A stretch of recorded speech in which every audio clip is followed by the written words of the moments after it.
তাহলে আজকে হলো আমাদের ইলাস্ট্রেটরের টুলস পরিচিতির এটা হলো দ্বিতীয় অংশ। তো দ্বিতীয় অংশ বলতে আজকে দ্বিতীয় ক্লাস। তো এটার জন্য আমরা শেপ বিল্ডার টুল গ্রেডিয়েন্ট পর্যন্ত দেখছিলাম, তারপর হলো আমরা আইড্রপার টুলেরও কাজ দেখছিলাম। তো তারপরের থেকে আজকে শুরু করব। তো আইড্রপার টুলের নিচেই এটা আছে, এটাকে বলা হয় হলো আমাদের যখন স্ট্রোক নিয়ে আমরা কাজ করব তখন এই টুলটার প্রয়োজন হবে। এই টুলটার নাম হচ্ছে ওয়াইড টুল, ওয়াইড। তো এটার জন্য আমাদের কি করতে হবে, আমরা একটা শুরুতে স্ট্রোক নিয়ে দেখি। মূলত স্ট্রোকের ওয়াইডটা ছোট বড় করার জন্য বা কম বেশি করার জন্য আমরা এই টুলটা ব্যবহার করতে পারি। যেমন আমি যদি পেন টুল নিয়ে এখানে একটা স্ট্রোক ড্র করি এভাবে, তো এটা কিন্তু বর্তমানে একটা স্ট্রোক, এর ফিল কালারটা আমি নান করে দিই। আচ্ছা, এটা বর্তমানে স্ট্রোক আছে, আর এর স্ট্রোকটা আমি এখান থেকে বাড়ায় দিতে পারি এভাবে। এখন এটা কিন্তু এইখান থেকে এই পর্যন্ত পুরোটার ওয়াইড কিন্তু 11 পয়েন্ট, বা আমি যদি 10 পয়েন্ট করে দিই 10 পয়েন্ট। এখন আমি যদি এমন করতে চাই যে কোনো জায়গার ওয়াইড বেশি হবে, কোনো জায়গার ওয়াইড কম হবে, যদি এমনটা করতে চাই সেক্ষেত্রে আমাদেরকে কী করতে হবে, এই স্ট্রোকটা সিলেক্ট করে এই ওয়াইড টুলটা সিলেক্ট করতে হবে।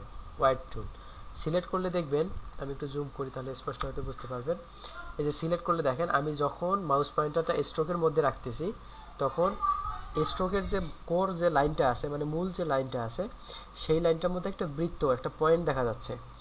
তো মূলত ওই পয়েন্টটা দিয়েই কাজ করবে। ওই পয়েন্টটা যেখানে থাকবে সেইখানে আমি এভাবে যদি ক্লিক করে ধরে আমি নিচের দিকে টান দেই তাহলে কি হবে, এর ওয়াইডটা বড় হবে, ঠিক আছে। আর যদি উপরের দিকে টান দেই তাহলে ছোট হবে।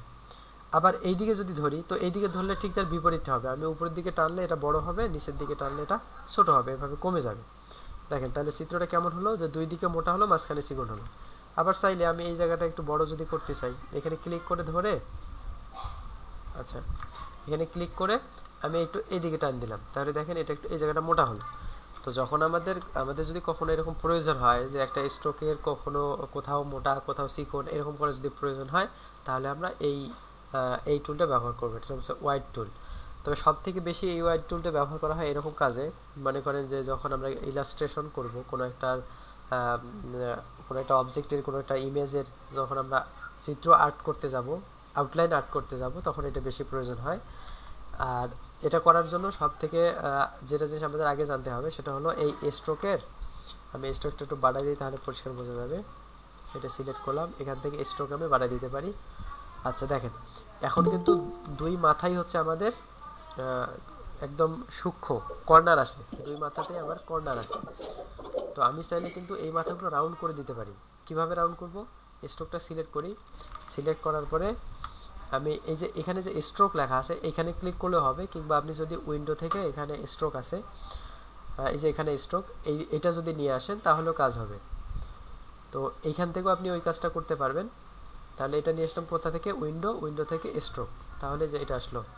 এখান থেকেও যে কাজটা করতে পারবেন, আপনি যদি ওইটা না নিয়ে আসেন তাহলে এটা সিলেক্ট করবেন, সিলেক্ট করলে এই যেখানে স্ট্রোক লেখা আছে যেখান থেকে আমরা স্ট্রোকের ওয়াইড কম বেশি করি, তো তার পাশে স্ট্রোক যে লেখাটা আছে এই লেখাটার উপর যদি আপনি ক্লিক করেন তাহলে স্ট্রোক প্যানেল চলে আসবে। দেখেন এইটা আর এইটা হুবহু একই জিনিস। তো আপনি যদি চান যে আপনি প্যানেল নিয়ে এসে রাখবেন এভাবে, এখান থেকে প্যানেল থেকে কাজ করবেন, তাহলে এখান থেকেও করতে পারেন। আবার যদি চান যে আপনার প্যানেল নাই বা প্যানেল নিয়ে আসা ঝামেলা, বা প্যানেল নিয়ে আসতে চাচ্ছে না, তখন আপনি এখান থেকে কাজ করতে পারেন, এই আর কি। কিন্তু জিনিস দুটো একই, দেখেন ওইটা আর এটা হুবহু একই, তো কাজও একই, যেহেতু এখানে কমান্ডগুলো একই আছে সুতরাং কাজও একই, ঠিক আছে। তো আপনি যেখান থেকে ইচ্ছা করতে পারেন। তো আমি এটা ক্লোজ করে দিলাম, আপনারা চাইলে এটা নিয়ে আসতে পারেন, সমস্যা নেই। তো এটা সিলেক্ট করলাম, সিলেক্ট করার পরে আমি যদি স্ট্রোকে যাই, যাওয়ার পর দেখেন এখানে ক্যাপ প্রথমটা আছে, ওয়াইড তো কম বেশি করলে আমরা পয়েন্ট বাড়াই দিলে এটা মোটা হবে, পয়েন্ট কমাই দিলে চিকন হবে, এটা তো জানি। তার পাশাপাশি নিচে আছে ক্যাপ, ক্যাপ মানে মূলত এই মাথাগুলোকে বোঝাচ্ছে, ঠিক আছে, এই যে মাথাগুলোকে। তো মাথাগুলো বর্তমানে কর্নার আছে, এই যে আমি দেখেন কর্নার, এখান থেকে কর্নার সিলেক্ট করা আছে, এটাকে বলা হয় বুট ক্যাপ। পাশে আছে হলো রাউন্ড ক্যাপ। তো আমি যদি রাউন্ড ক্যাপে ক্লিক করি, দেখেন মাথাগুলো রাউন্ড হয়ে গেল, এই যে মাথাগুলো রাউন্ড হয়ে গেল। এরপরে দেখেন এরপরে আছে হলো প্রজেক্টিং ক্যাপ। প্রজেক্টিং ক্যাপ মানে হলো সার্কোনা, এই যে এরকম সার্কোনা। আচ্ছা, এই সার্কোনা এবং এই সার্কোনার মধ্যে পার্থক্য কি, দেখেন আমার এখানে হলো যেখানে আমি অ্যাঙ্কর পয়েন্টটা ছেড়ে দিয়েছিলাম পেন টুল দিয়ে, যখন এটা ড্র করছি, যেখানে আমার অ্যাঙ্কর পয়েন্ট, এই যে এইটা হচ্ছে অ্যাঙ্কর পয়েন্ট, তো যেখানে অ্যাঙ্কর পয়েন্ট শেষ হয়েছিল আমার এই স্ট্রোকটা সেখান থেকেই শেষ। তো এটাকে বলা হচ্ছে বুট ক্যাপ। কিন্তু আপনার যদি এখান থেকে এই প্রজেক্টিং ক্যাপ যেটা আছে সেটা যদি করেন, তাহলে দেখেন অ্যাঙ্কর পয়েন্ট আপনার এখানে শেষ, কিন্তু এই দিকে যত প্রশস্ত আছে এই অ্যাঙ্কর পয়েন্ট থেকে এই দিকেও ততটুকু প্রশস্ততা এখানে আছে। মানে অ্যাঙ্কর পয়েন্ট থেকে চতুর্দিকে সমান দূরত্ব আছে। এটা হচ্ছে আমার অ্যাঙ্কর পয়েন্ট। এখান থেকে এই পাশে যতটুকু দূরত্ব, অতটুকু দূরত্ব এই পাশে আছে, অতটুকু দূরত্ব এখান থেকে এই দিকেও আছে। ঠিক অনুরূপ এক প্রান্তে নয়, এই প্রান্তেও একই অবস্থা, এই প্রান্তেও একই অবস্থা। তো আপনি যদি রাউন্ড করতে চান তাহলে রাউন্ড করবেন কিভাবে? স্ট্রোক থেকে এই যে রাউন্ড ক্যাপ সিলেক্ট করবেন, এটা একটা। তো এটা গেল মাথাগুলো রাউন্ড হলো, মানে ক্যাপ বলতে হচ্ছে মাথাগুলো রাউন্ড হলো, মানে দুই প্রান্তটা রাউন্ড হলো।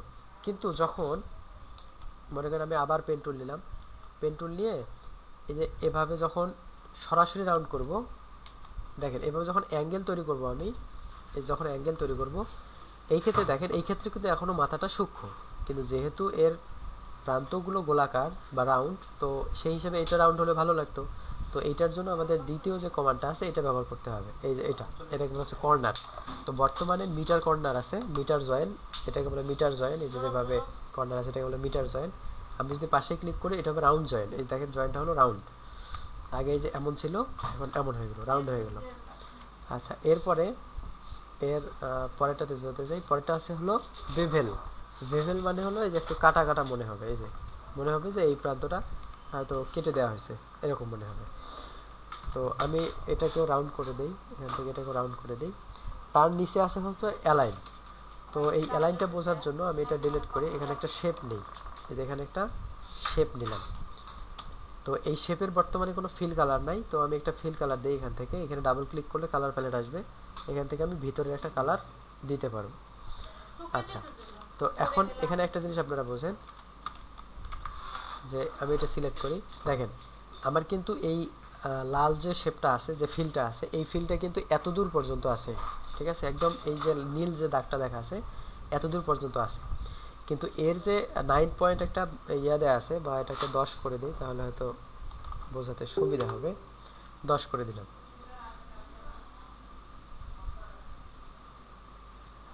আচ্ছা, তো এর ফলে দেখেন তাহলে এই পয়েন্ট থেকে মানে আমাদের এই নীল লাইনটা থেকে নিচে আছে হলো 5 পয়েন্ট, উপরে আছে হলো 5 পয়েন্ট, এই টোটাল 10 পয়েন্ট।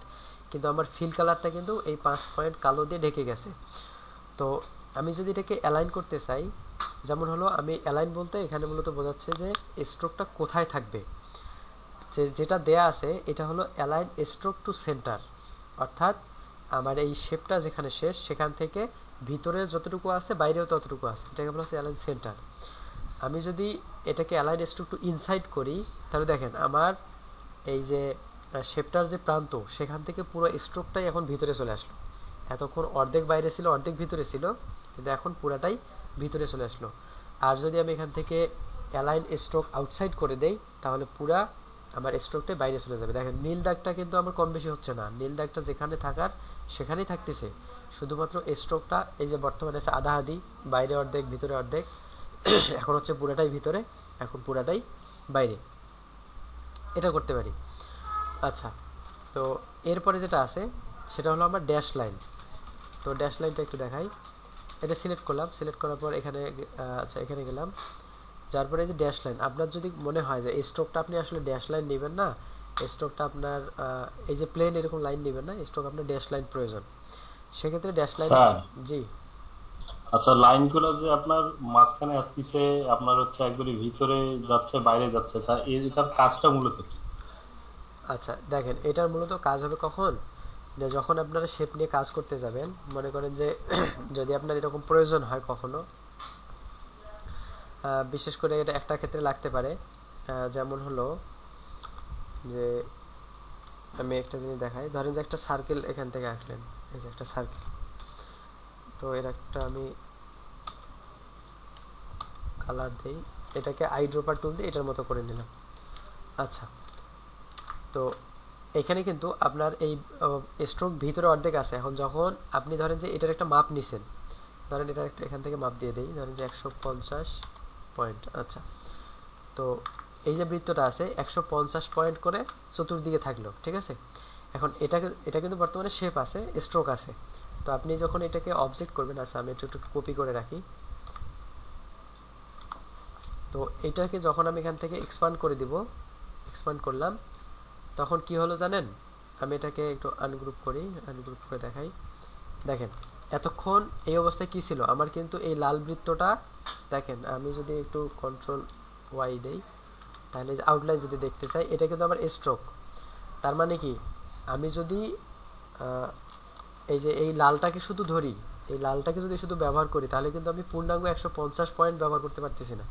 কারণ কি, এই আমার যে স্ট্রোক 10 পয়েন্ট দেওয়া ছিল, এই 10 পয়েন্টের 5 পয়েন্ট কিন্তু আমার লালটা ঢেকে গেছে স্ট্রোক দিয়ে, স্ট্রোকের 5 পয়েন্ট দিয়ে ঢেকে গেছে। তো এটা এক্ষেত্রে হতে পারে। আবার আরেকটা ক্ষেত্রে কি হতে পারে, যে আপনারা যখন বিভিন্ন ধরনের লোগো ডিজাইন করবেন, ধরেন যে এই যে এটাকে একটু ভাগ করে নিলাম আমি,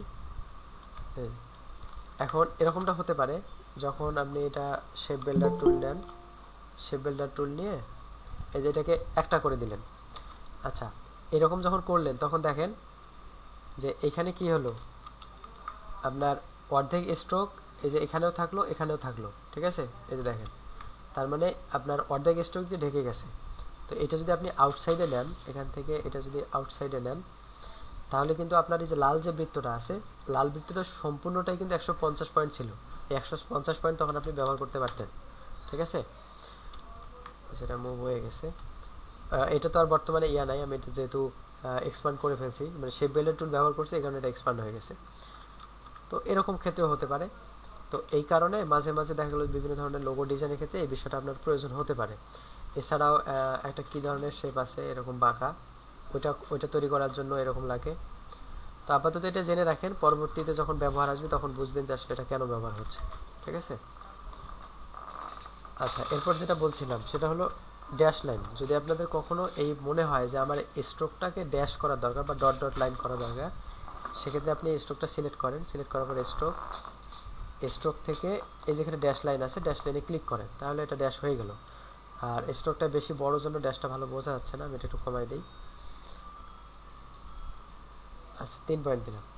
এরপরে আসি ড্যাশ লাইনের মধ্যে, এখানে যে 12 পয়েন্ট ড্যাশ দেখা যাচ্ছে, এখানে একটা বিষয় আছে, আমি এখানে হয়তো দেখতে আপনাদের সমস্যা হচ্ছে, আমি এখান থেকে স্ট্রোকের যে প্যানেলটা আছে প্যানেলটাই নিয়ে আসি।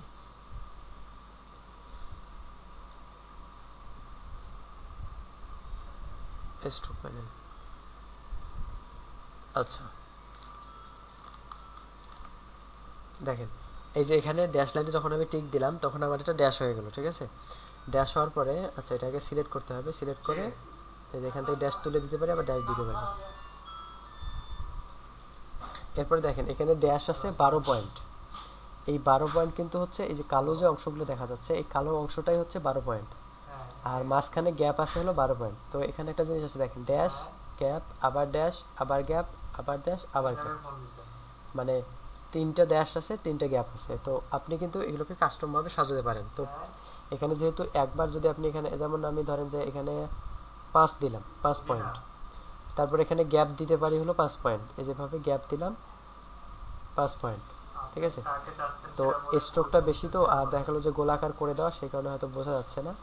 তো আমি একটু এমন করে দিই, তাহলে বোঝা যাবে। দেখেন এখানে আমার এই যে আমি যদি চাই যে গ্যাপ একটু কম বেশি করে দেবো এগুলোর মাঝে, এই যে এখন কিন্তু ড্যাশ যতটুকু আছে মাঝখানে প্রত্যেকটা ড্যাশের দৈর্ঘ্য এবং মাঝখানে যে গ্যাপ আছে গ্যাপগুলো কিন্তু একই সমান। তো আপনি যদি চান যে না গ্যাপগুলো একটু কম বেশি হোক, তো গ্যাপ দিলাম এই যে 2। আবার এখানে এসে মনে করেন যে এটা হলো আমার দ্বিতীয় ড্যাশ, দ্বিতীয় ড্যাশ হলো আপনার 2 পয়েন্ট। দেখেন একটা ড্যাশ হলো 5 পয়েন্ট, মাঝখানে গ্যাপ হলো 5 পয়েন্ট, তারপরে হলো 2 পয়েন্ট ড্যাশ, আবার মাঝখানে গ্যাপ। তো এই গ্যাপটা ডিফল্টভাবে সে 5 পয়েন্ট ধরে নিচ্ছে, চাইলে আমি এটাকে কম বেশি করে দিতে পারি। তো এইভাবে মূলত এটাকে কাস্টমাইজ করে নেওয়া যায়।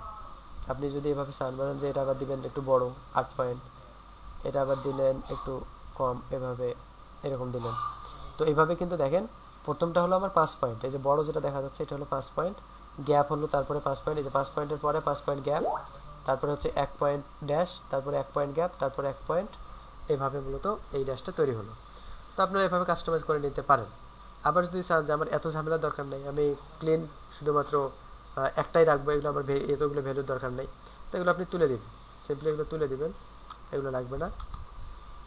তো আপনি যদি এইখানে কম বেশি করেন তখন দেখেন এইটা যত হচ্ছে মাঝখানে গ্যাপটাও তত হচ্ছে। তো এই গ্যাপটাকে কন্ট্রোল করার জন্য মানে ড্যাশটাকে তো এখান থেকে কন্ট্রোল করতে পারতেছেন, ছোট মানে কম করে দিলে ড্যাশটা ছোট হয়ে যাচ্ছে, বাড়ায় দিলে ড্যাশটা বড় হয়ে যাচ্ছে, মাঝখানে গ্যাপটাও কিন্তু সমানভাবে ছোট বড় হচ্ছে।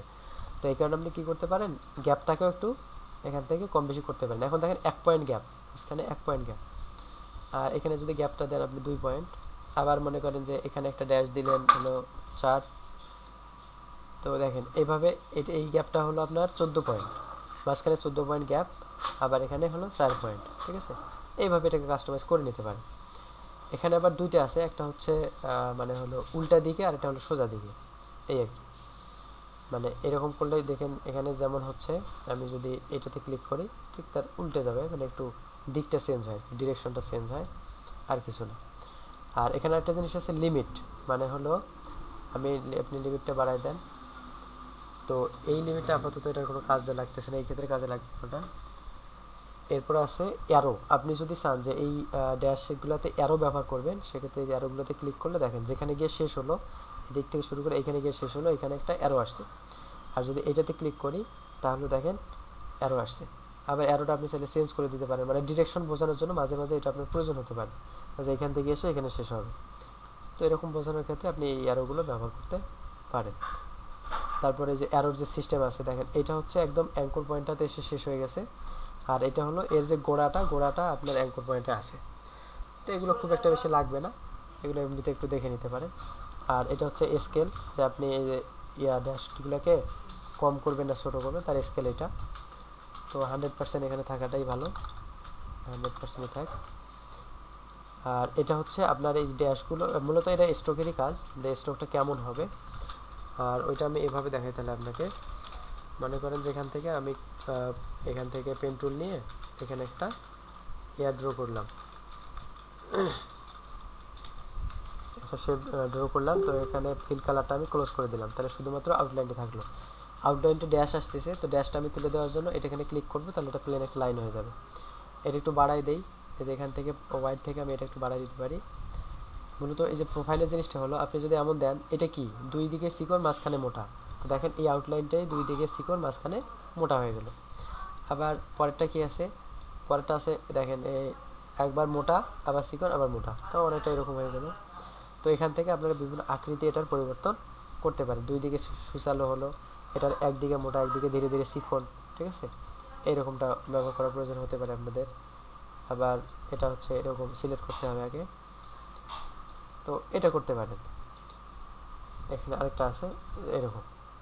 এখন এটা যদি দেই যে আমার এই প্রান্তটা হলো মোটা, এই প্রান্তটা হলো চিকন, আর এই জিনিসটা হচ্ছে ফ্লিপ, অর্থাৎ দেখেন পরবর্তীতে যদি আমি ফ্লিপ করি তাহলে এই প্রান্তটা হয়ে যাবে মোটা, এটা হবে চিকন, এই আর কি। আবার ফ্লিপ করলে এরকম হবে, উল্টে যাবে এক কথায়। তো স্ট্রোকের জন্য এই মোটামুটি কাজ ছিল। তো আমি যেটা দেখানোর জন্য এখানে আসলাম, হোয়াইট টুলের কাজ দেখানোর জন্য এখানে আসছিলাম। তো সেটা দেখানোর জন্য আমি এখান থেকে আরেকবার একটা স্ট্রোক নেই, এইরকম একটা স্ট্রোক নিলাম, নেওয়ার পরে এটা তুলে দিলাম বাড়তি অংশটা, দেওয়ার পরে এটাকে আমি রাউন্ড ক্যাপ করে দিলাম, ঠিক আছে। রাউন্ড ক্যাপ করে দেওয়ার পরে আমি এর যে হোয়াইট আছে হোয়াইটটা একটু বড় করে দিই।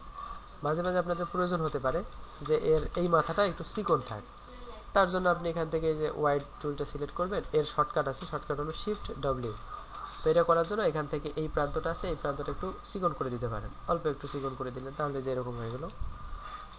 তো এরকমটা করতে পারেন। আবার পরবর্তীতে চাইলে কম বেশি করতে পারেন, শিফট ডাব্লিউ শর্টকাট দিয়েও ব্যবহার করতে পারেন, চাইলে একটু এভাবে ছোট বড় করতে পারেন। আবার দেখা গেলো মাঝখানে যদি কোথাও ছোট বড় করার প্রয়োজন হয়, এভাবে কম বেশি করতে পারেন, এভাবে কম বেশি করতে পারেন। তো এই টুলটার কাজ ছিল মোটামুটি এরকমই। আর এরপরে আসে হলো ব্লেন্ড টুল, এটা হচ্ছে ব্লেন্ড টুল। তো ব্লেন্ড টুলের কাজটা একটু দেখাই। আচ্ছা, ধরেন এখানে একটা শেপ আছে, মাঝে মাঝে কিন্তু আমরা ব্লেন্ড টুলের ইফেক্টগুলো আগে দেখাই নিয়ে আসি আপনাদের। ব্লেন্ড ইফেক্ট,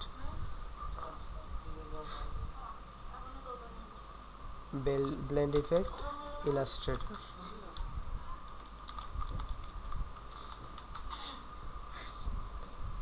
দেখেন এই যে এখানে যে এগুলো করা আছে, এগুলো কিন্তু সবগুলো ব্লেন্ড টুল দিয়ে করা আছে। তো প্রথম অবস্থায় আপনি এরকম করতে পারবেন না, এগুলো কিন্তু ব্লেন্ড টুল দিয়ে করা। তারপরে যে এখানে আছে এগুলো ব্লেন্ড টুল দিয়ে করা। তো মূলত ব্লেন্ড টুলটা করে কি, এই যে এখান থেকে এগুলো ব্লেন্ড টুল দিয়ে করা।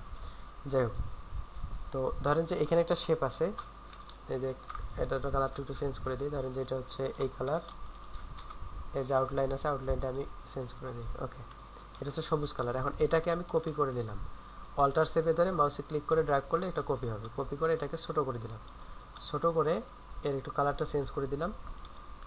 আচ্ছা, এখন দেখেন এটা হচ্ছে ভিন্ন একটা কালার, ভিন্ন সাইজের একটা শেপ, মানে সার্কেল। অনুরূপভাবে এটা হচ্ছে ভিন্ন আকৃতির বা ভিন্ন সাইজের ভিন্ন একটা সার্কেল। তো এখন এই দুটাকে যদি আমি ব্লেন্ড করি, ব্লেন্ড করলে কি হবে, যে এই প্রান্ত থেকে ধীরে ধীরে ধীরে ধীরে এই প্রান্তে আমার একটা লাইন যাবে, মানে এই শেপটা লাইন যাবে, এবং এই শেপটা ধীরে ধীরে ধীরে ধীরে এই শেপে কনভার্ট হয়ে যাবে। তো আমি যদি একটু প্র্যাকটিক্যালি দেখাই, এই দুটাকে সিলেক্ট করতে হবে। সিলেক্ট করার পর আপনাদের এখানে মেনু থেকে অবজেক্ট থেকে এই যেখানে আছে ব্লেন্ড থেকে মেক, আর এটা শর্টকাট হচ্ছে অল্টার কন্ট্রোল বি। তো আপনাদের কম্পিউটারে যদি বিজয় কিবোর্ড ইনস্টল দেওয়া থাকে, অল্টার কন্ট্রোল বি দিলে বিজয় ক্লাসিক থেকে ইংলিশ হবে, ইংলিশ থেকে বিজয় ক্লাসিক হবে। আর যদি বিজয় 52 ইনস্টল দেওয়া না থাকে সেক্ষেত্রে এটা কাজ করবে, অন্যথায় এটা কাজ করবে না। তো এই অল্টার কন্ট্রোল বি প্রেস করলে আমাদের কি হবে, ব্লেন্ড মেক হবে। দেখেন আমি কি বলছিলাম, যে এইখানে একটা বৃত্ত থাকবে, এই বৃত্তটা ধীরে ধীরে ধীরে ধীরে আমার এই শেপে কনভার্ট হয়ে যাবে। দেখেন একবারে কিন্তু সবুজ থেকে এই খয়েরি রং হয়নি, ধীরে ধীরে ধীরে ধীরে এই খয়েরিং হয়ে গেছে, এবং সাইজটাও কিন্তু পরিবর্তন হয়ে গেছে। আর মাঝখানে মনে হচ্ছে যে কিছু নাই, মনে হচ্ছে এটা একটা লাইন, কিন্তু আসলে না, মাঝখানে অনেকগুলো বৃত্ত আছে। আমি যদি আপনাদের একটু দেখাই, মাঝখানে অনেকগুলো বৃত্ত আছে। আমি এটা সিলেক্ট করলাম, সিলেক্ট করে অবজেক্ট। আচ্ছা, তার আগে একটা জিনিস দেখাই, এটাকে আমি কাস্টমাইজ করতে পারবো। কাস্টমাইজ কিভাবে করব, তো এটা সিলেক্ট করে এই যেখানে ব্লেন্ড টুল আছে, এখানে ডাবল ক্লিক করবেন। ডাবল ক্লিক করলে এরকম একটা ছোট্ট একটা ডায়লগ বক্স আসবে, এখানে প্রিভিউতে ক্লিক করবেন যাতে পরিবর্তনটা আপনি দেখতে পান। এরপরে এই যে এখানে স্পেসিং এর জায়গায় স্মুথ কালার সিলেক্ট করা আছে, এখান থেকে আপনি স্পেসিফাইড স্টেপ এটা সিলেক্ট করবেন। করার পরে এখানে দেখেন 226টা বৃত্ত আছে, কিন্তু মাঝখানে 226টা বৃত্ত আছে।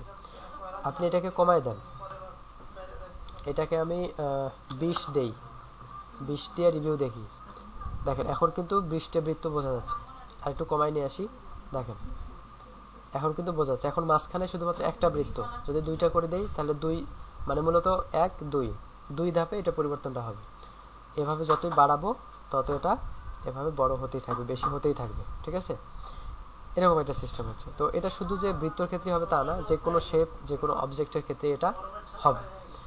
যেমন মনে করেন যেখানে 5টা দিলাম, তাহলে মাঝখানে 5টা বৃত্ত থাকলো। আবার চাইলে আপনি বেশি করে দিতে পারেন এভাবে।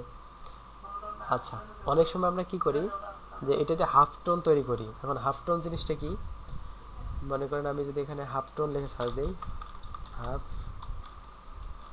হাফ টোন, তো এই এগুলোকে বলা হয় হাফ টোন, ঠিক আছে?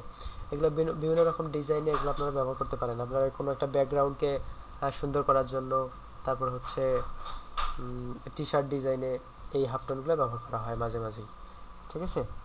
বা কোনো একটা আপনি ডিজাইন করতেছেন, তার ব্যাকগ্রাউন্ডকে সুন্দর করার জন্য ব্যাকগ্রাউন্ডে এটা আবছা করে দেওয়া হয় অল্প করে, তো এটার নাম হচ্ছে হাফ টোন।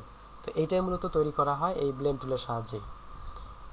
তো ব্লেন্ড টুলের কাজ হচ্ছে এটা। আচ্ছা, আরেকটা জিনিস, সেটা হলো অন্যভাবে আপনি ব্লেন্ড টুলটা ব্যবহার করতে পারেন। আর এটাকে যখন আপনি ব্লেন্ড করবেন, দেখেন এখন কিন্তু 2টা বৃত্তই মনে হচ্ছে। আমি যদি কন্ট্রোল ওয়াইও দেই, শুধুমাত্র 2টা বৃত্ত, মাঝখানে একটা লাইন দেখা যাচ্ছে। তো এটাকে সিলেক্ট করে নেন, সিলেক্ট করে নেওয়ার পরে অবজেক্ট থেকে এক্সপান্ড করে নেন। এক্সপান্ড করে নেওয়ার পর ওকে করার পর রাইট বাটনে ক্লিক করে আনগ্রুপ করে নেন। আনগ্রুপ করে নিলে দেখেন প্রত্যেকটা বৃত্ত আলাদা হয়ে গেছে, প্রত্যেকটা বৃত্ত আলাদা। তো এভাবে একটা জিনিস করা যায়। আবার কি করা যায়, যদি আপনি এখান থেকে একটা লাইন নেন, মনে করেন যে আমি এখান থেকে এই লাইন সেগমেন্ট টুল আছে এখানে, এটা ব্যবহার করে আপনি লাইন নিতে পারেন, আবার পেন টুল দিয়ে লাইন নিতে পারেন। তো আমি লাইন সেগমেন্ট টুল ব্যবহার করে এখানে একটা লাইন নিলাম। লাইন নেওয়ার পরে এই যে এই লাইনের বর্তমানে স্ট্রোক ফিল কোনোটাই নাই, তো আমি এখান থেকে একটা স্ট্রোক কালার সিলেক্ট করে দেই, ব্ল্যাক, দেওয়ার পরে এটা একটু বাড়াই দিই, এর স্ট্রোক দিলাম হচ্ছে 10, ঠিক আছে? ঠিক এটাই সিলেক্ট করে আমি একটা কপি করে নিলাম এই প্রান্তে, এর স্ট্রোক কমাই দিলাম, অর্থাৎ এর স্ট্রোক দিলাম ধরেন যে 1, এর স্ট্রোক দিলাম 1। এখন এই দুটাকে আমি সিলেক্ট করে অবজেক্ট, অবজেক্ট থেকে ব্লেন্ড, ব্লেন্ড থেকে মেক। এটা তো করে দেখাইলাম তাই না? তবে একটু অন্যভাবে করি, যে আমি অবজেক্টে যাব না, তাতেই কি ব্লেন্ড করা যাবে না? তো ব্লেন্ড টুল সিলেক্ট করবেন, সিলেক্ট করার পর এই যে প্রথম যে শেপটা আছে এটাতে একবার ক্লিক করবেন। কখন ক্লিক করবেন? যখন দেখবেন ব্লেন্ড টুলটা হচ্ছে আইকনটা এরকম আসবে। তো যখন আপনি কোনো একটা অবজেক্টের উপর ব্লেন্ড টুলটাকে রাখবেন তখন দেখবেন যে কাছে একটা তীর চিহ্ন আসবে, এটাতে একবার ক্লিক করবেন। তারপর এই শেপটাতে একবার প্লাস চিহ্ন আসবে, তখন একবার ক্লিক করবেন, তাহলে কিন্তু ব্লেন্ড হয়ে যাবে। এভাবে করা যায়। তাহলে কি করতে হবে? ব্লেন্ড টুল সিলেক্ট করে এই যে শেপটা আছে এই শেপটাতে দেখবেন প্রথম যে শেপটা আছে এই প্রথম শেপে সে ব্লেন্ড আইকনের পাশে স্টার চিহ্ন আসে। এই অবস্থায় এখানে ক্লিক করলেন। আর যখন দ্বিতীয় শেপে যাবেন তখন দেখবেন যে স্টার চিহ্ন না এসে এখানে প্লাস চিহ্ন আসবে। তো এই অবস্থায় এখানে একবার ক্লিক করবেন, তাহলে কিন্তু ব্লেন্ড হয়ে যাবে। আর এটাকে কাস্টমাইজ করার জন্য আপনাকে এখানে ডাবল ক্লিক করতে হবে। ডাবল ক্লিক করার পর এখান থেকে স্মুথ কালার বাদে স্পেসিফাইড স্টেপ এটা সিলেক্ট করতে হবে। করার পর প্রিভিউতে ক্লিক করবেন যাতে আপনি পরিবর্তনের সাথে সাথে দেখতে পান। আর এখান থেকে যদি স্টেপ কমায় দেন তাহলে আর কি এটা স্পষ্ট বোঝা যাবে। এই যে এভাবে এভাবে নিয়ে করতে পারেন। এই যে এই ইফেক্টটা খুব সহজে এটা দিয়ে করা যায়, ঠিক আছে? এভাবে করা যায়। আচ্ছা, আরেকটা বিষয় হলো বিভিন্ন ধরনের ইফেক্ট তৈরির জন্য মনে করেন যে আমি এখান থেকে একটা বৃত্ত নিই আগে। বৃত্ত আমি হাফ টোন তৈরি করা যেটা দেখালাম আর কি, সেই হাফ টোনটা যদি তৈরি করতে চাই তাহলে কিভাবে করব? তাহলে এখানে একটা ছোট বৃত্ত নিলাম, নেওয়ার পরে এটার ফিল কালার দিলাম, এটাকে কপি করে এইখানে রেখে এটাকে ছোট করে দেই। এখান থেকে আমি ছোট করতে পারি, আবার চাইলে যেহেতু মাউস দিয়ে ছোট করলে একদম হয়তো বেশি ছোট হয়ে যেতে পারে, এখান থেকে এখানে আমি সাইজ নির্ধারণ করে দিই, ঠিক আছে? 9 পয়েন্ট দিলাম। আচ্ছা 9 পয়েন্ট হয়ে গেল। এখন এই দুটোকে আমি ব্লেন্ড করবো। তো এই আমি দুইভাবে দেখাইলাম, এভাবে সিলেক্ট করে আমি ব্লেন্ড করতে পারি, আবার ব্লেন্ড টুল সিলেক্ট করে দুইটাতে ক্লিক করে আমি ব্লেন্ড করতে পারি এভাবে। সেক্ষেত্রে সর্বশেষ যে সেটিংটা ছিল সেই সেটিংটা কিন্তু এখানে সেট হয়ে থাকবে। তো আমি এটাকে কাস্টমাইজ করার জন্য এখানে ডাবল ক্লিক করলাম। ডাবল ক্লিক করার পরে প্রিভিউতে ক্লিক করে এখান থেকে স্পেসিফাইড স্টেপ, তো স্টেপ একটু কমাই দিলাম, আমার যতটুকু প্রয়োজন আমি ধরেন যে এটা নেব। নেওয়ার পরে ওকে করলাম। ওকে করার পরে এটাকে আপনার এক্সপান্ড করে নিতে হবে, অবজেক্টে গিয়ে এক্সপান্ড করে ওকে। এরপর এইটার একটা কপি নিলাম হলো এইখানে, ঠিক আছে? কপি নেওয়ার পর এই দুটোকে আবার সিলেক্ট করলাম, অথবা সিলেক্ট না করলেও চলবে, মানে এই দুটোকে আবার ব্লেন্ড করব। তো অবশ্যই মাথায় রাখবেন এগুলোকে গ্রুপ থাকতে হবে, যেহেতু আমার এগুলো গ্রুপ করা আছে কোনো সমস্যা নেই। দুইটা সিলেক্ট করে আমি অবজেক্ট থেকে ব্লেন্ড করতে পারি, আবার ব্লেন্ড টু সিলেক্ট করে ব্লেন্ড করতে পারি। তো তখন কিন্তু দেখেন এটা একটা হাফ টোন হয়ে গেল, ঠিক আছে? আমি যে হাফ টোন আমি আপনাদের এতক্ষণ দেখাইলাম, তবে এই মাথাটা আর একটু ছোটো করে দিতে হতো, তাহলে আর কি আরও সুন্দর হতো। এভাবে আর কি হাফ টোনগুলো তৈরি করা হয়। শুধু এইটি বৃত্ত দিয়েই না, আপনি মনে করেন যে একটা স্টার আছে, স্টার দিয়ে করবেন। তো এখানে একটা স্টার নিলেন, এরকম এরকম নিলেন, আর এটাকে আমি কপি করে এই জায়গায় নিলাম, ঠিক আছে? নেওয়ার পরে এর হাইট ওয়াইটটা আমি একটু চেঞ্জ করে দিই, এখানে লিঙ্ক করে রাখলাম যাতে হাইট ওয়াইট সমানভাবে চেঞ্জ হয়।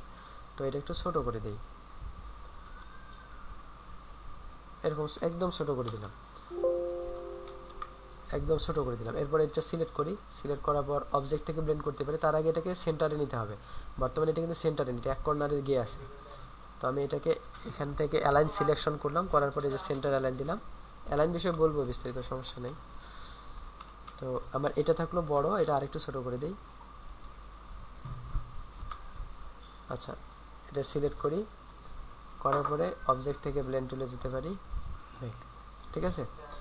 করার পর এখন যেটা করব সেটা হলো এই ডাবল ক্লিক করলাম, ডাবল ক্লিক করে প্রিভিউ থেকে স্পেসিফাইড স্টেপ, এই স্টেপটা একটু কমাই দিতে পারি, দেওয়ার পর ওকে, ঠিক আছে? এখন এখানে একটা বিষয়, আপনি যদি এটাকে অবজেক্ট মানে এক্সপান্ড করে না নেন, না নিয়ে যদি একটা কপি করেন, কপি করে যদি এই দুটার মধ্যে আবার ব্লেন্ড করতে চান, তখন কিন্তু আগের মতো ওই হাফ টোনের মতো আর তৈরি হবে না। তখন দেখেন এই মাথাটা এসে এখানে জয়েন লাগলো, এটা হবে, মানে এই মাথাটা এসে এইখানে জয়েন্ট হয়ে গেল। কিন্তু আপনাকে যদি হাফ টোনের মতো আপনি তৈরি করতে চান তাহলে অবশ্যই এটাকে এক্সপান্ড করে নিতে হবে। এখান থেকে অবজেক্ট থেকে এক্সপান্ড থেকে ওকে, ঠিক আছে? আচ্ছা, এটা করার পর এটা আরেকটা কপি করে নিলাম, নেওয়ার পর এই দুটো আবার সিলেক্ট করলাম, অথবা সিলেক্ট না করলেও এখান থেকে করতে পারি, যেহেতু আমাদের দুইটা পদ্ধতি জানা আছে। দুইটা ক্লিক করবো, ব্যাস হয়ে যাবে। এখন এটাকে আপনি যদি কাস্টমাইজ করতে চান, কাস্টমাইজ কীরকম, আপনি যদি একবার মানে এক্সপান্ড করে ফেলেন তাহলে কিন্তু আর পরে কাস্টমাইজ করাটা মুশকিল হয়ে যাবে। তো এই কারণে কাস্টমাইজ কীরকমের কথা, কাস্টমাইজের কথা বলতেছি, মনে করেন এমনও আপনার হতে পারে যে আপনি এই যে ইয়াটা আছে এটাকে আলাদাভাবে সিলেক্ট করতে পারতেছেন, আবার এই প্রান্ত যেটা আছে এটা আলাদাভাবে সিলেক্ট করতে পারতেছেন। মাঝখানেরগুলো কিন্তু সিলেক্ট হবে না, কারণ যেহেতু এক্সপান্ড করেনি, শুধুমাত্র দুই মাথারটা সিলেক্ট হচ্ছে। তো চাইলে আপনি এটাকে আরেকটু চাপাই দিতে পারেন, চাইলে শুধুমাত্র এটাকে সিলেক্ট করে এই যে ডাবল ক্লিক করলে সিলেক্ট হবে, দেখেন এই অবস্থায় রেখে এখানে ডাবল ক্লিক করবেন, তাহলে আপনার এটাকে বলে আইসোলেটেড মোড। অথবা ডাবল ক্লিক না করেও আপনি এটা সিলেক্ট করবেন, রাইট বাটনে ক্লিক করে এই যেখানে আছে আইসোলেটেড সিলেক্টেড গ্রুপ, এখানে যেতে পারেন। যাওয়ার পর এখানে একবার ক্লিক করবেন, ক্লিক করলে দেখবেন এটা সিলেক্ট হবে। বর্তমানে কিন্তু গ্রুপ অবস্থায় আছে, দেখেন একটা সিলেক্ট করলে পুরোটাই সিলেক্ট হচ্ছে, তার মানে এটা একটা গ্রুপ আছে। তো এই গ্রুপ থাকা অবস্থায়, সেটা যে কোনো গ্রুপও হতে পারে, গ্রুপ থাকা অবস্থায় যদি আপনি প্রত্যেকটা গ্রুপের শেপকে আলাদা আলাদাভাবে সিলেক্ট করতে চান সেক্ষেত্রে আইসোলেটেড মোডে যেতে হয়। তো আইসোলেটেড মোড করার জন্য আপনি কী করতে হবে, এটা সিলেক্ট করতে হবে, সিলেক্ট করে মাউসের রাইট বাটনে ক্লিক করে আইসোলেটেড সিলেক্টেড গ্রুপ এখানে যেতে হবে। গেলে কিন্তু ওই গ্রুপ থাকা সত্ত্বেও কিন্তু প্রত্যেকটাই আলাদা আলাদাভাবে সিলেক্ট হবে। এগুলো সিলেক্ট হচ্ছে না কারণ যেহেতু এক্সপান্ড করা নেই, এই কারণে আর কি। তো আমি কি করলাম, এটা সিলেক্ট করলাম, সিলেক্ট করার পর চাইলে আমি এটাকে আবার এদিকে চাপাই দিতে পারি, এখানে চাপাই দিতে পারি, তাহলে কিন্তু পুরো শেপটাই আমার চেপে আসতেছে, এই যে এটা কিন্তু ছোটো হয়ে আসতেছে। এভাবে আমি চাইলে ছোটো বড়ো করতে পারি, এখান থেকে চাইলে আমি এটাকে ছোটো বড়ো করতে পারি। কিন্তু যদি আপনি একবার এক্সপান্ড করে ফেলেন তাহলে কিন্তু এই ছোটো বড়োটা আর করা যাবে না। তো এখান থেকে মনে করেন আমি অবজেক্ট থেকে যখন এক্সপান্ড করে ফেলবো তখন কিন্তু প্রত্যেকটা আলাদা আলাদা হয়ে যাবে। দেখেন এটা আলাদা, এটা আলাদা, এটা আলাদা, এরকম প্রত্যেকটা আলাদা। তো এই কারণে আপনি যদি এটাকে সিলেক্ট করে শুধুমাত্র এটা ছোটো করে আনেন, শুধুমাত্র ওইটাই চলে আসলো, বাকিগুলো তার সাথে কিন্তু আর কানেক্ট থাকলো না। তো এই কারণে যদি আপনাদের কখনো কাস্টমাইজ করার প্রয়োজন হয় আপনারা এক্সপান্ড করার আগেই করে নেবেন। আচ্ছা, এরপর আপনি যদি এটাকে রাইট বাটনে ক্লিক করে আনগ্রুপ করেন তাহলে প্রত্যেকটা আলাদা আলাদা করে গ্রুপ হলো। চাইলে এগুলোকে আবার আনগ্রুপ করতে পারেন, তাহলে আবার প্রত্যেকটা আলাদা আলাদাভাবে সিলেক্ট হবে এভাবে। তো এইভাবেই মূলত একটা হাফ টোন তৈরি করা হয়, সেটা যে কোনো শেপ দিয়ে হতে পারে। আপনি স্টার শেপ দিয়ে নেন, স্কোয়ার শেপ দিয়ে নেন, আপনি বর্গ দিয়ে নেন, ত্রিভুজ দিয়ে নেন, যেভাবেই আপনি পারেন। শুধু যে শেপ দিয়ে হবে তা না, যে কোনো লেটার দিয়েও আপনি নিতে পারেন। লেটার কীরকম, মনে করেন যে আপনি এখান থেকে টেক্সট নিলেন, একটা টাইপ টুল সিলেক্ট করে এখানে একটা টেক্সট লিখলেন, মনে করেন যে FLIP ফ্লিপ BOOK ফ্লিপ বুক। এটা একটু বড় করে দিলাম আমি, এখান থেকে বড় করে এর একটা ফন্ট সিলেক্ট করে আমি পপিন্স ব্ল্যাক, এই যে এইটা সিলেক্ট করলাম, ঠিক আছে। সিলেক্ট করে আমি এটা একটু ছোটো করে দিই, ফন্ট সাইজটা এখান থেকে কমাইতে পারতাম, এখান থেকেও ছোটো করে দিয়ে আমি এটাকে অবজেক্ট করে নিতে পারি, আবার অবজেক্ট পরেও করে নিতে পারি। তো আমি আগে শুরুতে অবজেক্ট করে নিই, যেহেতু আমি পরবর্তীতে আর চেঞ্জ করবো না। আচ্ছা, এটা অবজেক্ট করে নেওয়ার পরে আমি এইটাকে অল্টার শিফট চেপে ধরে একটু কপি করে নিয়ে আসলাম, কপি করে এটাকে ছোটো করে দিলাম, এই যেভাবে ছোটো করে দিলাম। ছোটো করে আমি চাইলে এর অপাসিটিটাও কমাই দিতে পারি। এটা যদি সিলেক্ট করি, সিলেক্ট করে যেখান থেকে ধরেন যে এর অপাসিটি দিলাম হলো 5%, মানে একদম হালকা। তো এই দুটো সিলেক্ট করলাম, করার পরে অথবা সিলেক্ট না করলেও হবে, ব্লেন্ড, তাহলে এটাকে একবার ক্লিক করলাম আর এটাতে একবার ক্লিক করলাম, তারপরে দেখেন তাহলে কি হলো, আমার এই শেপ থেকে ব্লেন্ড হয়ে হয়ে হয়ে হয়ে উপরে গেল। তবে একটা জিনিস নিশ্চয়ই আপনারা খেয়াল করতে পারতেছেন যে এইটা আছে সবার নিচে, তার উপরে এটা, তার উপরে এটা, তার উপরে এটা। তো আপনি যদি এটাকে করতেছেন যে এমন তো হওয়ার কথা ছিল না, আমি এইটাকে সবার উপরে রাখবো, সেক্ষেত্রে কী করতে হবে, আপনার এই শেপটা সিলেক্ট করতে হবে, করার পর রাইট বাটনে ক্লিক করে এই যে অ্যারেঞ্জের কাজ আমি দেখাইছিলাম, ব্রিং টু ফ্রন্ট করে নেবেন। তাহলে এটা দেখেন এটা হলো সবার উপরে, তার নিচে এটা, তার নিচে এটা, তার নিচে এটা, এভাবে ধীরে ধীরে ধীরে ধীরে অপাসিটিটা কমে গেছে। শুধু অপাসিটি না, আমি যে এখানে সাইজ কমাইছিলাম সেই সাইজেরও হয়ে গেছে, ঠিক আছে। আবার চাইলে আপনি যদি চান যে এগুলোকে একটু ঘন ঘন করবেন, মানে আমি মূল কথা হচ্ছে ব্লেন্ড টুল বলতেছি, তো ব্লেন্ড টুলকে আপনারা কীভাবে কন্ট্রোল করতে পারবেন, ব্যবহার করতে পারবেন, সেই জিনিসগুলো কিন্তু আমি বলে দিচ্ছি। তো আপনার যদি মনে হয় যেগুলো আর একটু ঘন হওয়া দরকার, তো ঘন করার জন্য দুইটা উপায় আছে। একটা হলো এখানে ডাবল ক্লিক করে এখানে আপনি স্টেপগুলো বাড়ায় দেন, তাহলে এটা ঘন হচ্ছে, যে স্টেপগুলো বাড়ায় দেন তাহলে এরকম ঘন হয়ে গেল, এটা একটা পদ্ধতি হতে পারে। আরেকটা পদ্ধতি হতে পারে, মানে 40টা স্টেপ দিলাম। আরেকটা পদ্ধতি কি হতে পারে, যে আপনি এই যে সবার শেষের যেটা আছে এটাকে একটু নিচের দিকে নিয়ে আসেন, শিফট চেপে ধরে একটু নিচের দিকে নিয়ে আসেন, তাহলেও ঘন হয়ে যাচ্ছে, এটাও একটা উপায় হতে পারে। তো এই দুইটা উপায় যে কোনো একটা উপায় আপনি ব্যবহার করতে পারেন। এভাবে তখন দেখবেন যে মনে হচ্ছে যে একটু দূরে আছে, এভাবে আপনি এই জিনিসটাকে ব্যবহার করতে পারেন। আমি এটাকে আরেকটু নিচে নামাই নিয়ে আসি।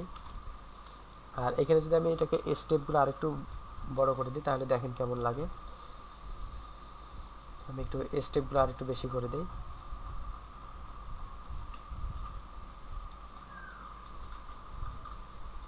দেখেন মানে অনেকটা 3Dর মতো হয়ে গেছে, যদিও 3D না, অনেকটা 3Dর মতো হয়ে গেছে।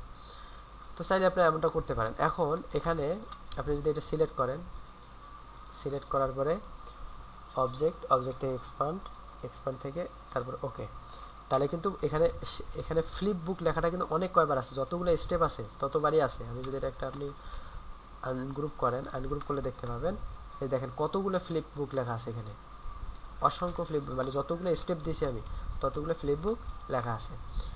তো এক্সপান্ড করার পর আমি সবগুলো সিলেক্ট করলাম, সিলেক্ট করার পরে এখান থেকে রেডিয়েন্টে যাই, গ্রাডিয়েন্ট, গ্রাডিয়েন্ট থেকে এই গ্রাডিয়েন্টটা সিলেক্ট করি। সিলেক্ট করার পরে আমি একটু দিকটা চেঞ্জ করে দেই, তাহলে এরকম হচ্ছে। আচ্ছা এটা এদিক থেকে এদিকে দেই।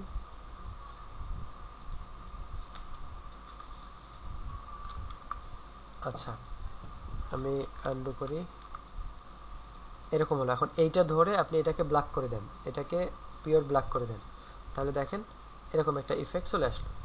তো এটা জাস্ট আমি ব্লেন্ড টুলের কাজ দেখানোর জন্য দেখলাম, অন্য কোনো কাজ না। আর যে কাজটা দেখালাম এটা এমনি। আচ্ছা তো এই হচ্ছে আপনার ব্লেন্ড টুলের কাজ।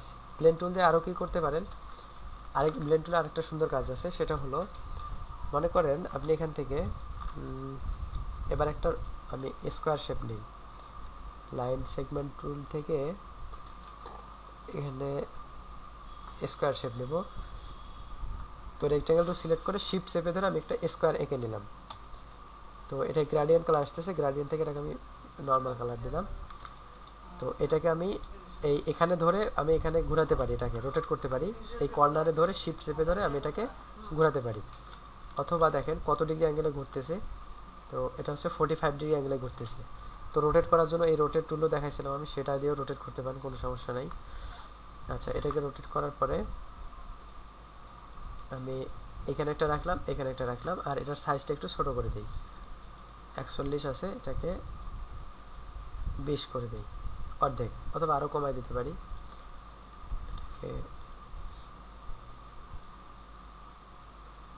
10 পয়েন্ট দিলাম। আচ্ছা এবার এই দুটো সিলেক্ট করলাম, সিলেক্ট করে অবজেক্ট, অবজেক্ট থেকে ব্লেন্ড, মেক, স্টেপগুলো একটু কমাই দেই।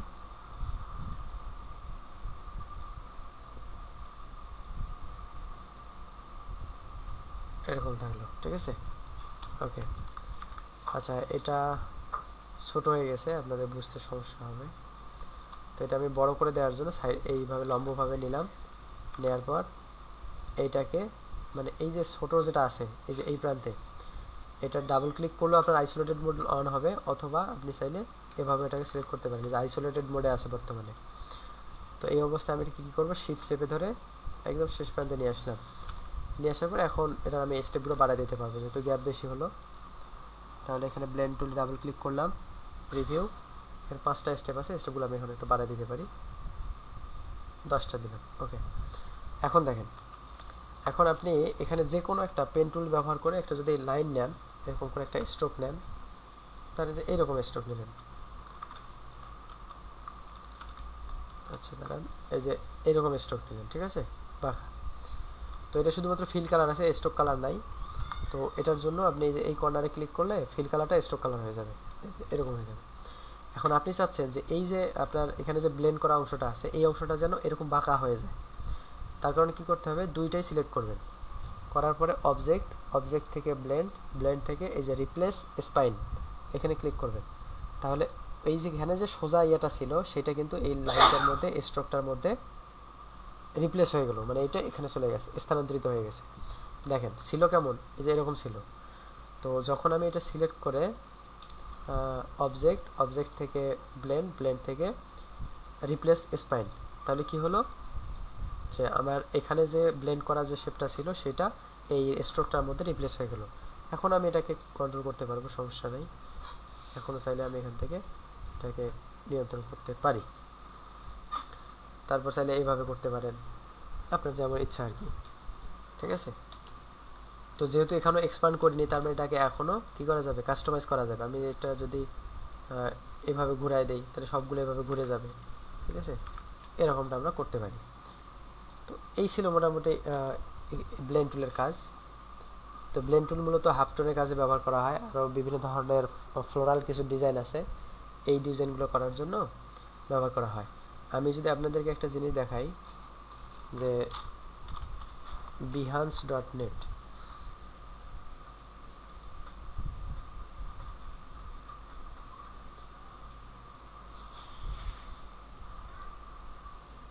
এই যে এইখানে যে এই যে শেপটা তৈরি করা আছে, এই যে এটা মূলত ওই ব্লেন্ড টুল ব্যবহার করে করা।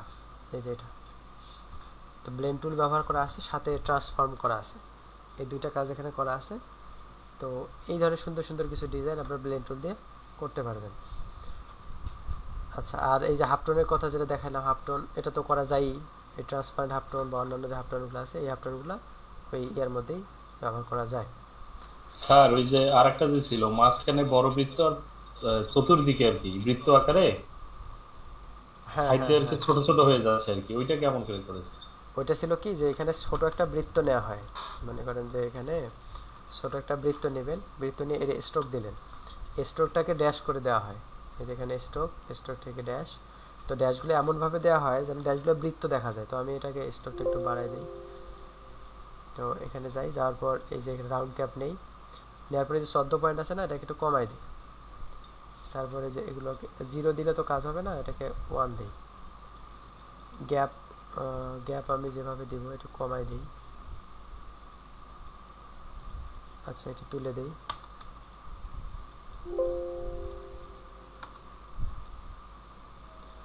আচ্ছা, তো এখনো বৃত্ত লাগতেছে না, তাই না? আচ্ছা, আমি এটা সিলেক্ট করি, সিলেক্ট করার পরে এখানে যাই, যাওয়ার পরে এটা আছে 11 পয়েন্ট দেখাচ্ছে এটা। আচ্ছা, এটা 0 পয়েন্ট করে দিলে, মানে ড্যাশটা 0 পয়েন্ট করে দিলে এগুলো মোটামুটি প্রত্যেকটাই বৃত্ত মনে হচ্ছে। আবার চাইলে আমি এটাকে, এবার ঠিক আছে, 14 পয়েন্ট, ওকে। আচ্ছা, এটা করার পরে এখানে একটা বৃত্ত থাকলো, শুধু এটা কিন্তু বৃত্তের আউটলাইন। এরপর আপনি এটাকে Ctrl+C Ctrl+F দিয়ে কপি করে দেন। এখানে কিন্তু দুইটা কপি হয়ে গেছে, এই যে দুইটা কপি। তো একটা উপরে আছে, একটা নিচে আছে। তো উপরেরটাকে আমি এভাবে বড় করে দিলাম, ঠিক আছে, এভাবে বড় করে দিলাম। তো দুইটা কিন্তু এমনভাবে শিফট অল্টার ধরে বড় করছি, দেখেন, শিফট অল্টার ধরে বড় করছি, যাতে কি হয়, একদম সেন্টার থেকে ছোট বড় হয়, কম বেশি যেন না হয়। করার পরে এর যে এই যে ইয়ার সংখ্যাটা, এই সংখ্যাটা আমি কমাই দেব। চাইলে স্ট্রোকটাও কমাই দিতে পারি।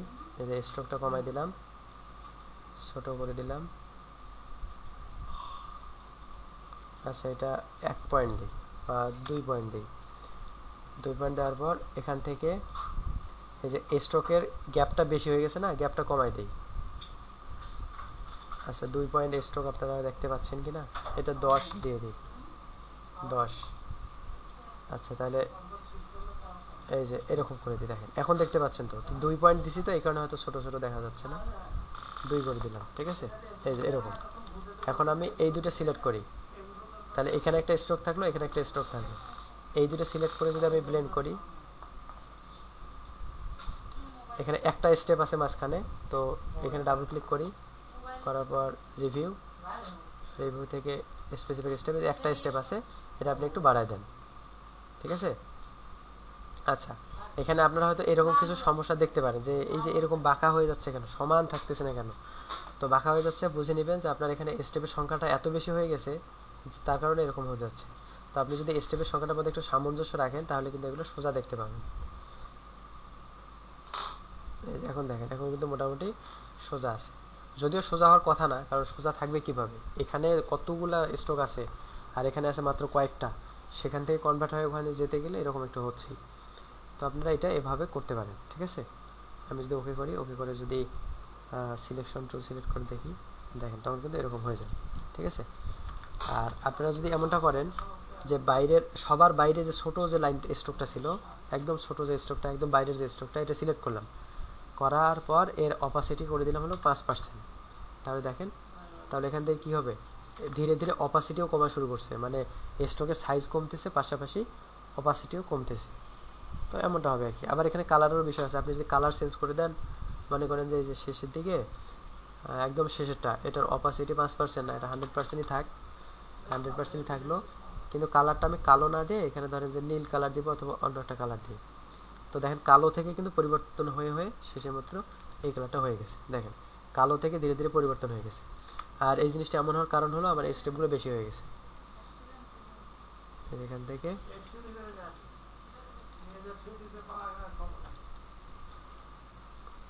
স্ট্রোকগুলো কমাই দেব, স্টেপগুলো, তাহলে কিন্তু অনেকটা দেখা যাবে। ঠিক আছে, এভাবে করতে পারি, এভাবে আর কি এই জিনিসটা করা হয়। আশা করি বুঝতে পেরেছি। আচ্ছা, আরও কিছু সিস্টেম আছে, এগুলো আমরা আপাতত দেখব। তো পরের টুলটাতে যাই। এটা কাজ তো মোটামুটি দেখা গেল যে এটা দিয়ে আসলে কী ধরনের কাজ করা হয়। ঠিক আছে। আচ্ছা, এরপরে মূলত যে টুলটা আছে এটার নাম হলো আর্টবোর্ড টুল। তো আর্টবোর্ড কি এটা আমরা জানি যে আর্টবোর্ড হচ্ছে আমরা এই যে সাদা অংশটার মধ্যে ডিজাইন করব, এটাকে বলা হচ্ছে আর্টবোর্ড, কিন্তু ফটোশপের ক্ষেত্রে এটাকে বলা হয় ক্যানভাস। ঠিক আছে, ফটোশপের বেলায় যে আমরা মাঝখানে যে অংশটুকু দেখতে পাই যেখানে আমরা কাজ করি, এটাকে বলা হয় ক্যানভাস, আর এটাকে বলা হয় আর্টবোর্ড। আর এখানে মূলত ক্যানভাস হচ্ছে এই যে কালো অংশটা, এখানে এই যে এই কালো অংশটা হচ্ছে আমার ক্যানভাস, ক্যানভাসের ভিতরে এটা হচ্ছে আমার আর্টবোর্ড, সাদা অংশটা। আর ফটোশপের মধ্যে এরকম কোনো জিনিস নাই, যে ফটোশপের মধ্যে যা আছে একটাই। আর ফটোশপ আর ইলাস্ট্রেটরের মধ্যে আরেকটা পার্থক্য হলো, আমি যদি এখানে আর্টবোর্ডের বাইরে কোনো কিছু লিখি সেটা কিন্তু আমার থাকে বা দেখা যায়, কিন্তু ফটোশপে এই ক্যানভাসের বাইরে যা যাবে সেটা কিন্তু আর দেখা যাবে না। এটা একটু সুবিধা আর কি ফটোশপে। দেখেন জুম আউট করলে কত বিস্তৃত একটা জায়গা পাওয়া যাচ্ছে। এখানে আপনি সরাই নিয়ে আপনার আর্টবোর্ডও ওইখানে থাক, আপনি এখানে কাজ করতে পারতেছেন অন্য কাজ, এইভাবে। আচ্ছা, তো এই জিনিসটা মূলত হচ্ছে আর্টবোর্ডটাকে একটু মডিফাই করার জন্য। কীরকম মডিফাই হতে পারে, আপনি আর্টবোর্ড সাইজ কত নিছেন আপনার মনে নাই, কিংবা এখন আপনার আর্টবোর্ড সাইজটা একটু বড় করা বা ছোটো করার প্রয়োজন, মানে ডকুমেন্ট সেট আপ করার পরেই বা আপনার একটা ডকুমেন্ট ক্রিয়েট করার পরেই আপনার আর্টবোর্ডটাকে একটু ছোটো বড়ো করার দরকার, এরকম প্রয়োজন হতে পারে। আবার প্রয়োজন হতে পারে যে আপনি আর্টবোর্ডটাকে একাধিক কপি করবেন, মানে এখানে কিন্তু একাধিক আর্টবোর্ডও নেওয়া যায়। তো তার জন্য আপনাকে এই টুলটা সিলেক্ট করতে হবে। এই টুলটা যখনই সিলেক্ট করবেন তখন দেখবেন যে আর্টবোর্ডটা সিলেক্ট হলো। তো এটাকে আপনি যে শেপ যেভাবে ছোটো বড়ো করে সেভাবে কিন্তু এটাকে ছোটো বড়ো করতে পারবেন, যে কোনায় ধরে এটাকে ছোটো বড়ো করতে পারবেন, তারপরে যে এখানে ধরে ছোটো বড়ো করতে পারবেন, এভাবে মুভও করতে পারবেন। ঠিক আছে, আবার কি করতে পারবেন, আবার আপনি এটাকে মাপ দিয়েও ছোটো বড়ো করতে পারবেন। এই যে বর্তমানে ডাব্লিউতে আছে ওয়াইড আছে 612 পয়েন্ট, আর হাইট আছে হলো 792 পয়েন্ট। তো চাইলে এখান থেকে আপনি হাইট কমাই দিতে পারেন। মনে করেন যে A4 সাইজ নেবেন, তাহলে A4 সাইজের ইঞ্চি কত হয়, আপনার পয়েন্ট যদি মনে না থাকে তাহলে ইঞ্চিতে নিশ্চয়ই মনে থাকার কথা। A4 সাইজের মনে করেন যে 8.27, ওয়াইড হয় হলো 8.27, আর হাইট হয় হলো 11.69। আচ্ছা, এত পয়েন্ট দেওয়া ভুলেছি, এটা হবে ইঞ্চি, এটা ইঞ্চি দিলাম, আর এখানে হবে 8.27 ইঞ্চি, এটা হবে ইঞ্চি, এটা হবে ইঞ্চি। এটা হলো আমার A4 সাইজ, দেখে এটা ঠিক আছে কিনা। 11.69 ইঞ্চি, পয়েন্টটা কেটে দিই, ঠিক আছে। এটা হলো আমার A4 সাইজ। ঠিক আছে, আবার যখন আপনি সিলেকশন টুল সিলেক্ট করবেন তাহলে আবার এরকম হয়ে যাবে। তো এরকম দেখেন এটা রিসাইজ হলো, আগে যে সাইজটা ছিল তার থেকে একটু এদিকটা লম্বা হয়ে গেল, মানে রিসাইজ হলো, এরকমটা প্রয়োজন হতে পারে।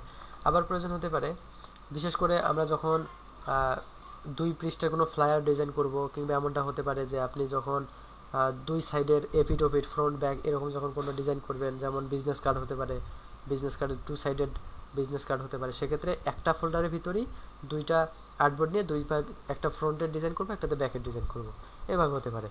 তো এটাকে কপি করবেন কিভাবে, আমরা যখন এখান থেকে কোনো ডকুমেন্ট নেই, আমি যদি একটা নতুন ডকুমেন্ট দেখাই, যখন কোনো ডকুমেন্ট নেই তখন কিন্তু এখানে আর্টবোর্ডের সংখ্যাটা লিখে দেওয়া যায়। আপনি যদি এখান থেকে 3টা আর্টবোর্ড সিলেক্ট করে যদি ক্রিয়েট করেন, তাহলে যে ডকুমেন্টটা তৈরি হবে সেখানে দেখেন 3টা আর্টবোর্ড তৈরি হলো। ঠিক আছে, কিন্তু আপনি মনে করেন যে আর্টবোর্ড নিয়ে ফেলছেন, এখন আপনার মনে হচ্ছে যে আসলে এই সাইজের আমার আরও একটা আর্টবোর্ড দরকার এই ফাইলের ভিতরেই, তখন কি করবেন, আপনি এই আর্টবোর্ডটা সিলেক্ট করবেন, এটাকে এখন কপি করে নিয়ে যাবেন। কীভাবে কপি করবেন, অল্টার ধরে শিফট ধরে, আপনি শিফট চাইলে ধরতেও পারেন, না ধরতে পারেন, তাহলে অল্টার ধরে এটাকে এভাবে কপি করে নিতে পারেন। ঠিক আছে, আর অল্টারের সাথে শিফট হলে কি হবে, শিফট হলে একটু সোজাই যাবে এই আর কি, কোথায় যেখানে গিয়ে রাখবেন সেখানে একটা সিলেক্ট করে দেবেন, ঠিক আছে এভাবে। আবার যদি কপি করতে চান তাহলে আবার অল্টার ধরে শিফট ধরে আরেকটা কপি করে নেবেন। আবার যদি চান যে এবার আমি তিনটাকেই সিলেক্ট করবো, তাহলে এটা সিলেক্ট করা থাকলো, শিফট চেপে ধরে এটাতে সিলেক্ট করলেন, এটা সিলেক্ট হলো, এটাতে সিলেক্ট করলেন, এটাও সিলেক্ট হলো। সিলেক্ট করার পর এবার অল্টার শিফট ধরে নিচে একটা কপি করে নিলেন, একটা সিলেক্ট হলো, এটা পুরোটাই তিনটাই সিলেক্ট থাকতে হবে। তো এভাবে একটা তিনটাকে কপি করে নিলেন। আচ্ছা এটা আবার সিলেক্ট হয়নি।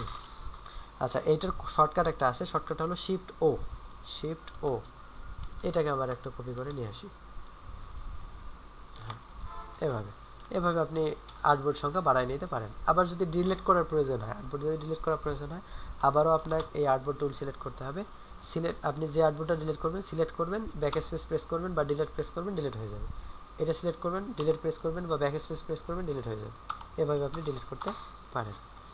তো আপনার যদি আর্টবোর্ড কখনো বাড়ানো কমানো, সাইজ ছোট বড় করা, এগুলো যদি প্রয়োজন হয়, আবার এটা পোর্ট্রেট আছে, ল্যান্ডস্কেপ করবেন, তো এই যে ল্যান্ডস্কেপ, এখানে ল্যান্ডস্কেপে ক্লিক করবেন, ব্যাস ল্যান্ডস্কেপ হয়ে গেল।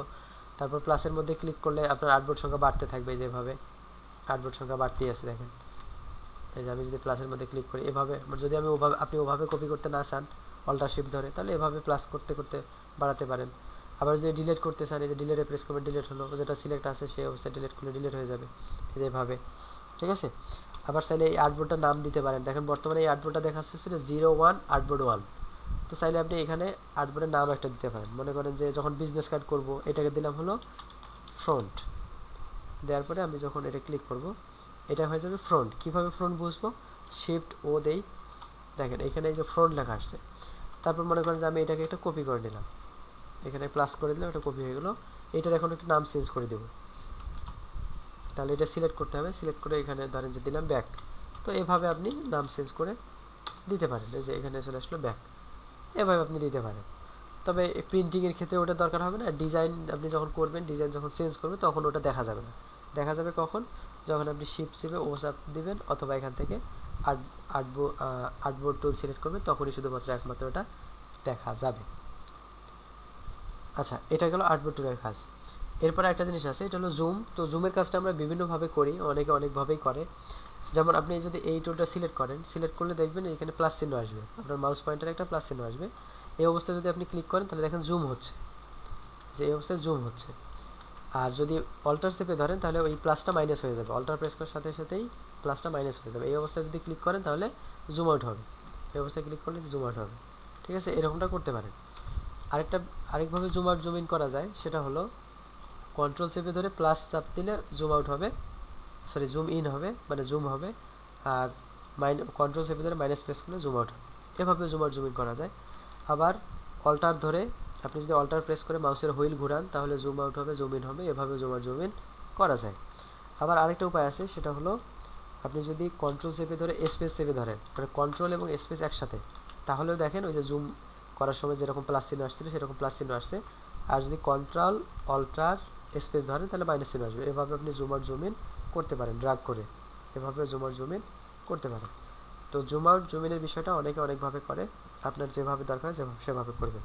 আর যদি আপনি আর্টবোর্ডকে মুভ করতে চান, মনে করেন যে এখানে স্ক্রল স্ক্রল করে একটা মুভ করা যায়, এভাবে আপনি মুভ করতে পারেন, হরিজন্টালি এবং ভার্টিক্যালি স্ক্রল করে এভাবে আপনি মুভ করতে পারেন। অথবা যখন আপনি স্পেস প্রেস করবেন, দেখেন আপনার মাউস পয়েন্টার একটা হাতের মতো চিহ্ন আসবে, এই অবস্থায় ক্লিক করে ধরে আপনি টান দিবেন। তো স্পেস ধরে যখন টান দিবেন, তখন এমনিতে ধরলে কি হচ্ছে, সিলেক্ট হচ্ছে।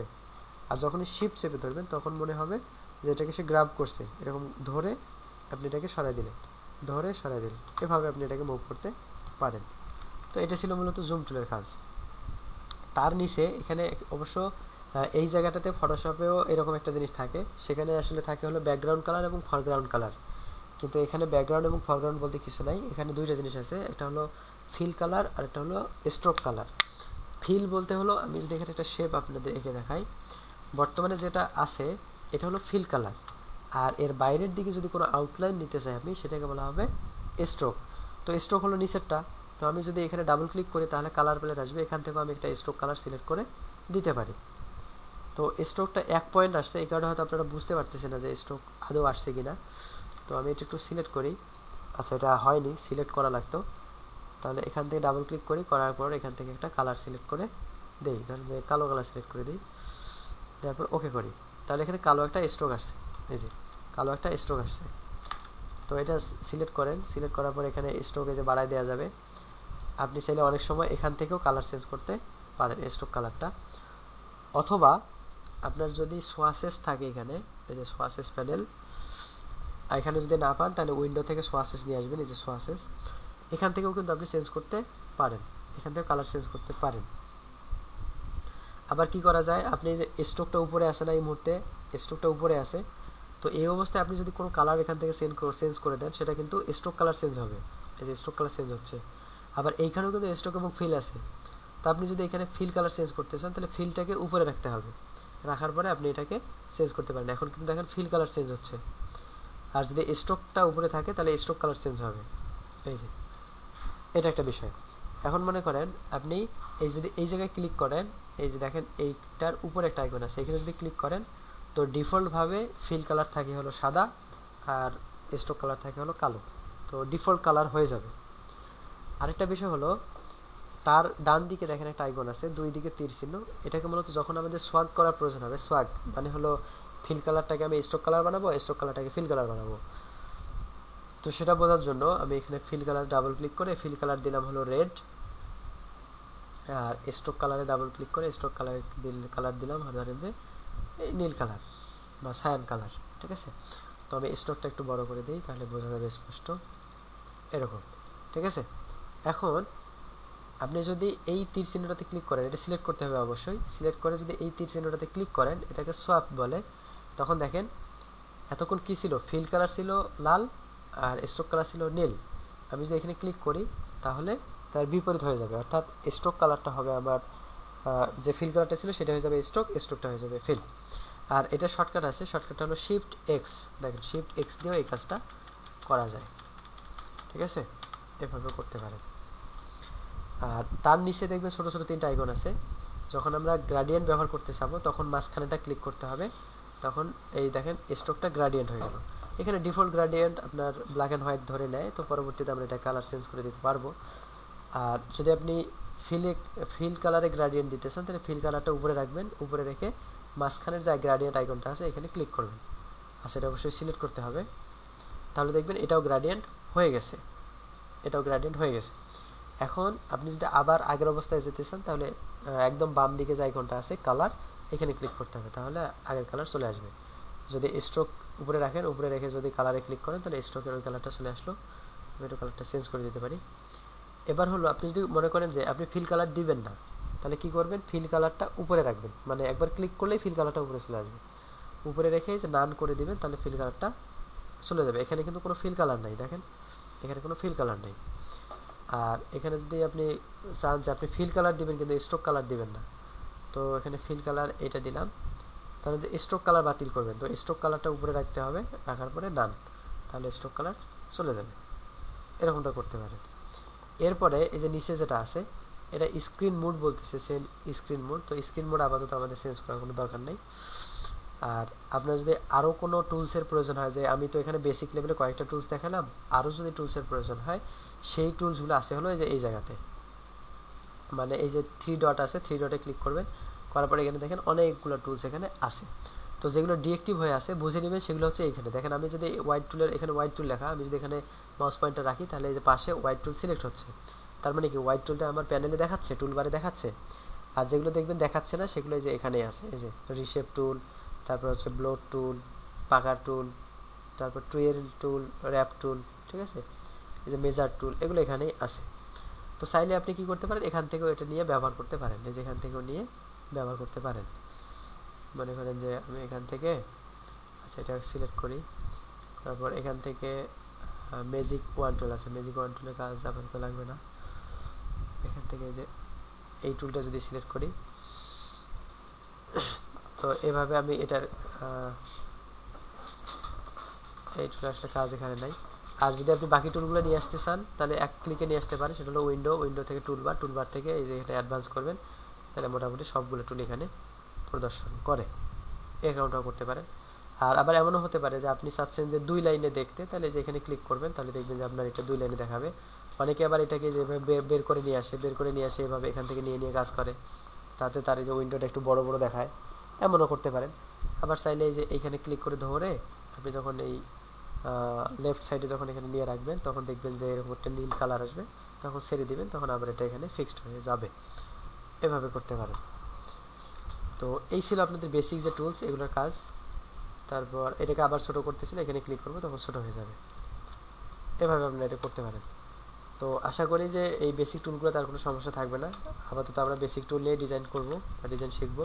পরবর্তীতে যে যখন যে টুলের প্রয়োজন হবে সেটা একটু দেখে নিব। মানে বেসিক টুলের সাথে অ্যাডভান্স টুলে যেগুলো আছে এগুলো হয়তো এই বেসিক টুলেরই হয়তো ভিন্ন একটা সুবিধা দিয়ে অন্য একটা টুল বানাইছে, এই আর কি। তাছাড়া কিন্তু মোটামুটি এগুলো টুল হলেই কাজ করা যায়। আর প্যানেলের বিষয় তো বলছি একদিন। আর কন্ট্রোলের প্যানেলের বিষয়টা হলো, এই যে কন্ট্রোলের বিষয়টা হলো যখন আমরা যে কাজটা এখানে করব তখন এখান থেকে সেই অনুযায়ী মডিফিকেশনের জন্য কি কি টুল দরকার সেটা আমাদের এই কন্ট্রোলে দেখাবে। ঠিক আছে। এখানে আরেকটা বিষয় আপনাদের না বললেই নয়, সেটা হচ্ছে অ্যালাইনের বিষয়। আমি এখানে এটা কপি করে নেই, একটু কালার চেঞ্জ করে দেই।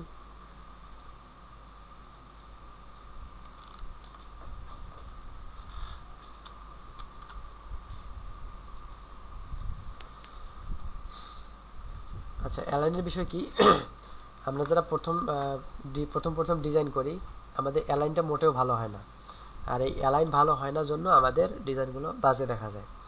তো অ্যালাইন বিষয়টা কি? মনে করেন আমি যেখানে 3টা শেপ নিলাম, এই 3টে শেপ আমি এখন একই মাপে রাখতে চাচ্ছি।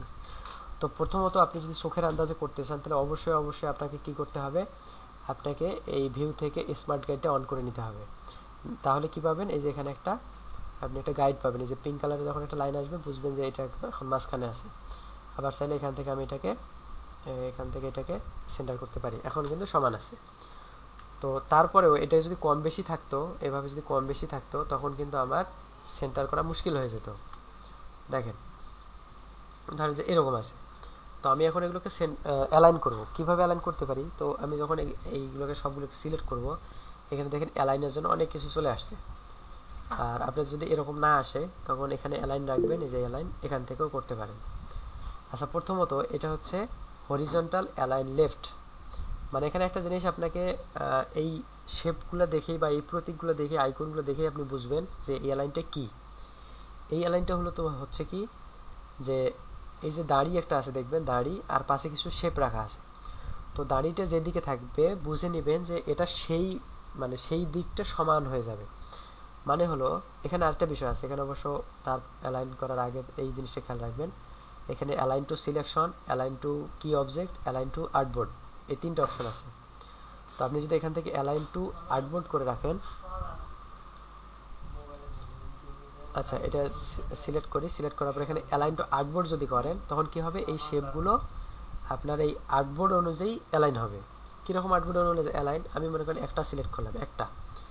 তো এই অনুযায়ী এখান থেকে যদি অ্যালাইন টু আর্টবোর্ড সিলেক্ট করার পর যদি এই হরিজন্টাল লেফট অ্যালাইন করি, তাহলে দেখেন এটা আমার একদম আর্টবোর্ডের লেফটে চলে গেছে। এই যে আমার একদম আর্টবোর্ডের লেফটে চলে গেছে। আর হাত দিয়ে যদি আমি এটাকে সরাতে চাইতাম হয়তো আমার একটু কম বেশি হয়ে যেত, হয়তো এই যে এরকম হতো না। আবার আমি যদি জুম আউট করি তাহলে মনে হচ্ছে হয়ে গেছে, কিন্তু যখন একটু জুম ইন করবো দেখেন কত গ্যাপ। তো এটা সঠিকভাবে করার জন্য আমরা কী করতে পারি, যে শেপটা যেখানেই থাকুক না কেন আমি সিলেক্ট করে এখান থেকে অবশ্যই মাথায় রাখতে হবে অ্যালাইন টু আর্টবোর্ড। তারপর যদি হরিজন্টাল লেফট অ্যালাইন দেই তাহলে ওটা আর্টবোর্ডের লেফটে চলে গেল। এখন যদি এটাকে উপরে নিতে চাই, যে আমি উপরে সোজা করব, সেক্ষেত্রে এই যে এটা দেবো, তাহলে উপরে যাবে। এটা হলো সেন্টার, এই যে এখন সেন্টারে আছে। এটা হলো রাইট, এটা হলো লেফট। তাহলে কি বললাম, এটা হলো লেফট, এটা হলো সেন্টার, এটা হলো রাইট। আর এটা হলো টপ, এটা হচ্ছে মিডল। মানে দেখেন এটা হচ্ছে আর্টবোর্ড অনুযায়ী কিন্তু এটা চেঞ্জ হচ্ছে। আমি যদি এগুলোকে একটু সরাই রাখি, এটা হচ্ছে আমার মিডল এটা, আর এটা হচ্ছে বটম। তাহলে একটা জিনিস বোঝেন, এটা হচ্ছে বটম, এটা হচ্ছে মিডল, এটা হচ্ছে টপ, আর এটা হচ্ছে রাইট, এটা হচ্ছে সেন্টার, এটাকে বলা হচ্ছে লেফট। এখন মনে করেন আপনি এই শেপটা এমন জায়গায় রাখতে চান যে শেপটা যেন কোথায় থাকবে, যেমন বর্তমানে আছে হচ্ছে লেফটে টপে। এখন আপনি যদি সেন্টারে রাখতে চান, একদম সেন্টারে, আর্টবোর্ডের একদম সেন্টারে, তাহলে আপনাকে কী করতে হবে, আপনাকে হরিজন্টালিও অ্যালাইন সেন্টার করতে হবে, ভার্টিক্যালি অ্যালাইনও সেন্টার করতে হবে, তাহলে এটা একদম সেন্টারে চলে আসবে। ঠিক আছে, এরকমটা হতে পারে। এখন আমি যদি এটা ডিলিট করে দেই, এই দুটার মধ্যে এবার আসি। এই দুটার মধ্যে কি, তো আপনি যদি কোনো অবজেক্ট এবং অবজেক্টের মধ্যে অ্যালাইন করতে চাবেন, তখন আপনাকে কী করতে হবে, এইখান থেকে অ্যালাইন টু সিলেকশন করে নেবেন, মানে সিলেক্ট করা অবজেক্টগুলোর মধ্যেই শুধু অ্যালাইন হবে, তখন আর আর্টবোর্ডের সাথে এর কোনো সম্পর্ক থাকবে না, তখন এরকম দেখাবে অ্যালাইন টু সিলেকশন। তো এই অবস্থায় আমি এটা সিলেক্ট করলাম। সিলেক্ট করার পর যদি আমি একটু এইখানে রাখি, সিলেক্ট করার পর যদি এই লেফট অ্যালাইন দেই, তাহলে দেখেন দুইটাই একদম লেফট অ্যালাইন, যদিও যদি একটু অসমানও থাকতো, যদি এরকম অসমানও থাকতো, আমি যদি সিলেক্ট করি, সিলেক্ট করার লেফট অ্যালাইন দিলে এই যে লেফট অ্যালাইন সুন্দরভাবে বসে গেল, ঠিক আছে। আবার যদি সিলেক্ট করি, সিলেক্ট করার পর যদি রাইট অ্যালাইন দেই, তাহলে দেখেন রাইটে চলে গেল। আবার যদি সেন্টার দেই, তাহলে এটা একদম সেন্টারে আছে, মানে এই শেপ একদম সেন্টার। তো আমরা অ্যালাইন করতে পারি না জন্য আমাদের একটা সমস্যা প্রচুর পরিমাণে হয়। আর এটা হচ্ছে টপ, মানে হলো উপরে, দেখেন এই দুইটা শেপের মধ্যে একদম উপরেরটা কিন্তু মিলে গেছে, এই যে উপরটা কিন্তু একদম মিলে গেছে, দুইটা শেপেরই উপরটা একদম মিলে গেছে। তো এবার সিলেক্ট করি, সিলেক্ট করার পর যদি বটম করি, তাহলে দেখবেন নিচের দিকে মিলে গেছে, দেখেন নিচের দিকটা মিলে গেছে। আবার যদি আমি এখান থেকে সেন্টার করে দেই, মানে ভার্টিক্যালি সেন্টার, তাহলে দেখবেন এটা দুইটার মধ্যে একদম সেন্টারে আছে। মনে করেন এই যে এই শেপটা দিয়েই আমি এটাকে একটা কপি করে নিই, কপি করে নিয়ে এটাকে একটু রোটেট করে নিই, এটার অন্য একটা কালার দিতে পারি। আচ্ছা, তো আমি এই দুটো সিলেক্ট করলাম, করার পরে সেন্টারে রাখলাম, তাহলে এরকম সেন্টার হলো। আবার যদি হরিজন্টালি সেন্টারে রাখি, তাহলে এরকম হলো, মানে একদম প্লাস চিহ্ন হয়ে গেল, ঠিক আছে। এভাবে কিন্তু আমরা এটা করতে পারি অ্যালাইনের কাজটা। আচ্ছা, এটা গেলো অ্যালাইন। এছাড়াও আমাদের আরেকটা জিনিস আছে, ধরেন যেখানে তিনটা বা তিনের অধিক শেপ থাকতে পারে, কোনো সমস্যা নেই, সবসময় যে শেপ থাকবে তা না, আপনাদের অন্য কিছু থাকতে পারে, তবে আমি সহজে দেখানোর জন্য শেপ দেখাচ্ছি আর কি।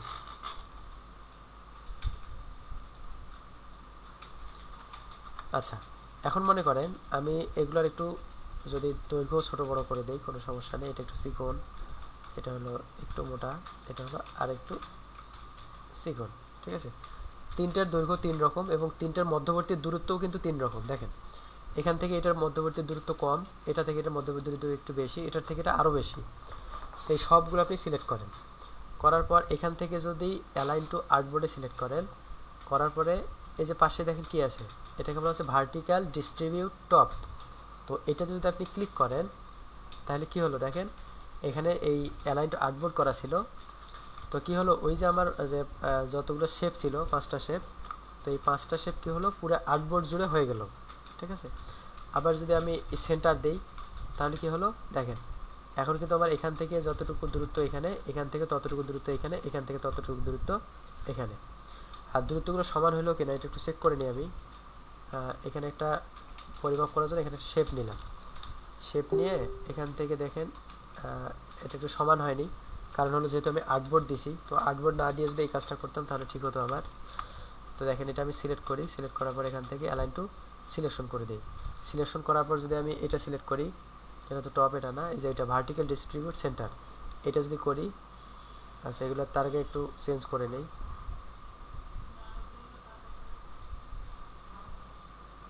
এগুলো একটু নিজেদের মধ্যে একটু এলোমেলো করে দিই, এলোমেলো করে দিলাম। এরপর সিলেক্ট করি, সিলেক্ট করার পর যদি এই যে এটা করি সেন্টার, তাহলে দেখেন এখন কিন্তু এগুলো সেন্টারে আছে এবং তাদের দূরত্ব এবং মাঝখানের যে গ্যাপ, আমাদের যে এই শেপ অনুযায়ী কিন্তু গ্যাপগুলো চলে আসছে, ঠিক আছে। এই শেপের অনুযায়ী এইখানে গ্যাপটা একটু বেশি আছে। আবার আমি যদি এখান থেকে সিলেক্ট করে এটা যদি ক্লিক করি, তাহলে দেখেন এটা উপরে যাচ্ছে, মানে এই দুইটা ঠিক থাকতেছে, আমার এই দুইটা ঠিক থাকতেছে, মানে উপরেরটা এবং নিচেরটা, কিন্তু মাঝখানে যে দুটো আছে এই দুটোর গ্যাপ পরিবর্তন হচ্ছে, দেখেন। আচ্ছা, এটা টপ দিলে সবগুলো টপে যাচ্ছে, এটা না, এটা যদি দেই, দেখেন এই সেন্টার শুধুমাত্র এই দুইটা নড়াচড়া করতেছে, ঠিক আছে, এই দুইটার মধ্যে হচ্ছে। তারপর এটা হলো এটা। আচ্ছা, এখন আমি যদি চাই যে দুইটা সমান দূরত্বে রাখবো আমি, তখন কি করব, মাঝে মাঝে আমাদের এরকম প্রয়োজন হয়, মনে করেন যে এখান থেকে আপনি একটা বৃত্ত নেন, নেওয়ার পরে একদম সমান মাপের বৃত্ত, তো নেওয়ার পরে আপনি এটাকে কপি করে রাখেন, সমান মাপের, আপনি ভিন্ন ভিন্ন কালার দিতে পারেন। তো এখন এগুলোর মাঝখানে আপনি দূরত্বটুকু সমান করবেন, কিন্তু দূরত্ব সমান করতে পারতেছেন না, যে এক একটা এলোমেলো হচ্ছে। তো সেক্ষেত্রে কি করবেন, দেখেন এখনও কিন্তু দূরত্ব এলোমেলো আছে। তো আপনি সিলেক্ট করেন, করার পরে এখান থেকে অবশ্যই অ্যালাইন টু সিলেকশন করবেন। করার পরে যে ডিস্ট্রিবিউট যেটা আছে এখান থেকে আপনি যদি এটা দেন তাহলে এই দিক দিয়ে এই দিকে সেন্টার হবে। তারপরে এটা করেন, তারপরে এটা করেন। এখন দেখেন দূরত্ব কিন্তু সবগুলো সমান হয়ে গেছে, যে মধ্যবর্তী যে দূরত্বগুলো আছে দূরত্ব সবগুলার সমান। তাহলে এই জন্য আপনাকে কী করতে হবে, আমি যদি এটা একটু কম বেশিও করে দেই, এটা সিলেক্ট করি, সিলেক্ট করে এই যে এখানে যে আছে ভার্টিক্যাল ডিস্ট্রিবিউট সেন্টার আর একটা আছে হরিজন্টাল ডিস্ট্রিবিউট সেন্টার, এই যে এই হরিজন্টালটা করবেন, তাহলে আপনার এই হরিজন্টাল যে মাপটা আছে এই দিকের যে মাপটা এইটা আপনার সমান হবে, মানে উপরে নিচের যে গ্যাপটা এই গ্যাপটা সমান হবে। আর এটা যদি দেই, আমি আরেকবার সিলেক্ট করি, তারপর হচ্ছে এটা দিলে, আচ্ছা এটাতে দিলাম, আর এগুলো আপাতত এটাতে কাজ করতেছে না। আর এটা দিলে আমাদের কি হলো, সবগুলো সেন্টার হয়ে গেল। তো এভাবে কিন্তু আমরা সমান দূরত্ব সবগুলো রাখতে পারি। বিশেষ করে আমরা যখন কোথাও আইকন ব্যবহার করব, আইকনগুলো আমার সমান দূরত্বে রাখা দরকার। তারপর টেক্সট যখন আমি এরকম ছোটো ছোটো প্যাসেজ ব্যবহার করব, এই যে মনে করেন এরকম একটা প্যাসেজ, এটা অবশ্য ফন্ট সাইজ ছোটো করে দেই,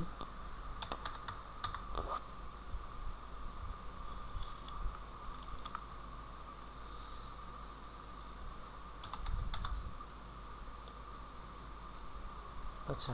তো এরকম প্যাসেজ ধরেন যে একটা প্যাসেজ থেকে আরেকটা প্যাসেজ আপনি নিচে নিলেন, তো আপনি এই প্যাসেজ দুটোকে সমান করতে পারতেছেন না, বা তিনটে প্যাসেজ যখন নেবেন এভাবে, বা দুইয়ের অধিক যখন প্যাসেজ নেবেন তখন প্রত্যেকটাকে আবার সমান দূরত্বে রাখতে চাচ্ছেন, কিন্তু চোখের আন্দাজে হয়তো সমান দূরত্ব করতে পারতেছেন না, কম বেশি হচ্ছে। তখন আপনি তিনটে সিলেক্ট করবেন, এখানে অবশ্যই এখানে অ্যালাইন টু সিলেকশন রাখবেন, রাখার পর এই যে স্পেসগুলো ডিস্ট্রিবিউট করে দিবেন। এই যে এইটা হরিজন্টাল ভার্টিক্যাল ডিস্ট্রিবিউট সেন্টার দিলে দেখবেন যে তিনটার মধ্যবর্তী দূরত্ব সমান হয়ে গেছে। আর এখানে অ্যালাইনটা ঠিক নাই, এই যে অ্যালাইনটা ঠিক নাই দেখেন। তো অ্যালাইনটা ঠিক করার জন্য আপনি এভাবে সিলেক্ট করে এটাকে যদি লেফট অ্যালাইন দেন তাহলে বাম দিকটা সমান হবে, যদি রাইট অ্যালাইন দেয় তাহলে ডান দিকটা সমান হবে। এভাবে ডান দিকটা অবশ্যই সমান আছে, যেহেতু লেফট রাইট বর্তমান সমান। এরকম করে আমি সিলেক্ট করলাম, করার পর যদি ডান দিকে দেন তাহলে ডান দিকটা সমান হবে। আর যদি প্যাসেজ দেন, প্যাসেজের ক্ষেত্রে আরও কিছু অ্যালাইনমেন্ট আছে, যেমন হলো এই যে আপনার এই যে প্যাসেজটা, এটা বর্তমানে লেফট অ্যালাইন দেওয়া আছে, তার মানে লেফট দিকটা সমান, বাম দিকটা এলোমেলো। এটাকে আপনি সেন্টার দিতে পারেন, তখন সেন্টার থেকে হবে, এটা রাইট থেকেও দিতে পারেন। তবে এটা একটা ব্যবহার আপনাকে খুব ভালো করে মাথায় রাখতে হবে। মনে করেন আপনি বিজনেস কার্ড বানাচ্ছেন, এটা হচ্ছে আপনার কোম্পানির লোগো, বা আপনি যে লোগোটা ব্যবহার করতেছেন সেটা হচ্ছে এটা, ঠিক আছে, এটা হলো আপনার লোগো। এখন আপনি এখানে কোম্পানির নাম লিখবেন, এখানে আপনি লিখবেন হলো কোম্পানি নেম। আচ্ছা, লেখার পরে আপনি আমি এটা একটু বড় করে দিই। এখন এই যে প্যাসেজটা আছে, এইটার প্যাসেজ আপনি কোথায় রাখতেছেন এইটার উপর নির্ভর করবে যে এর অ্যালাইনটা কী হবে। মনে করেন আপনি এর লোগোটা রাখছেন হলো বাম দিকে, আর আপনার কোম্পানি নেম এটা আছে ডান দিকে, এবং আপনি অ্যালাইন দিয়েছেন হলো আর্টবোর্ডের বাম দিকে।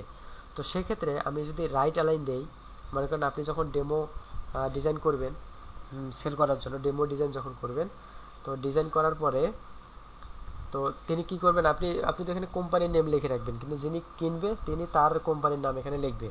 তো মনে করেন আমি কিনছি, তো এখানে রাইট বাটনে ক্লিক করে বা টাইপ টুল নিয়ে আমি যখন এটাকে চেঞ্জ করে আমার কোম্পানির নাম লিখতে যাব, তো আমার কোম্পানির নাম একটু বড় হতে পারে, তখন দেখবেন যে লোগো পার হয়ে গেছে, ঠিক আছে, এরকমটা হবে। এই কারণে কি করতে হবে, আমার এটাকে রাইট লাইন দেওয়া যাবে না, অথবা সেন্টার লাইনও দেওয়া যাবে না, কারণ সেন্টার লাইন দিয়ে আপনি এটাকে ঠিকঠাক করে দিলেন, মনে করেন যে সেন্টার লাইন দেওয়া আছে, এবার এটা সুন্দরভাবে নিয়ে এসে বসাইলেন।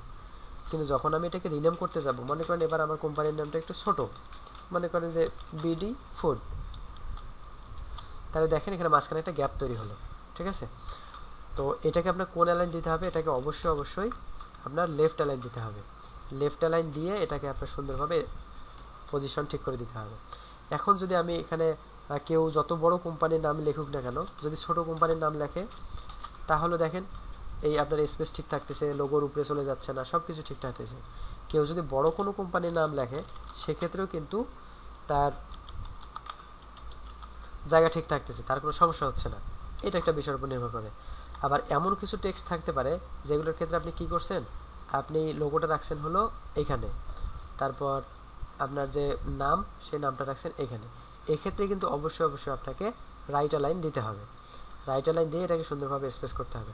না হলে কি হবে, এখন মনে করেন যে এই ক্ষেত্রেও আপনি যদি লেফট অ্যালাইন রাখেন, রাখার পরে আপনি সুন্দর করে স্পেস করে দিলেন, দেওয়ার পরে আর ডিফল্টভাবে যেহেতু লেফট অ্যালাইন থাকে, তো আপনি ধরেন যে ভুল করে চেঞ্জ করেননি, তো সেক্ষেত্রে যে কিনবে সে যখন তার কোম্পানির নাম লিখবে তখন কী হবে, যদি ছোট করে লেখে তাহলে যে মাঝখানে গ্যাপ তৈরি হবে, আর যদি বড় করে লেখে মানে যে আপনার যেটা ছিল তার থেকে যদি বড় করে লেখে তাহলে আপনার লোগো পার হয়ে যাবে।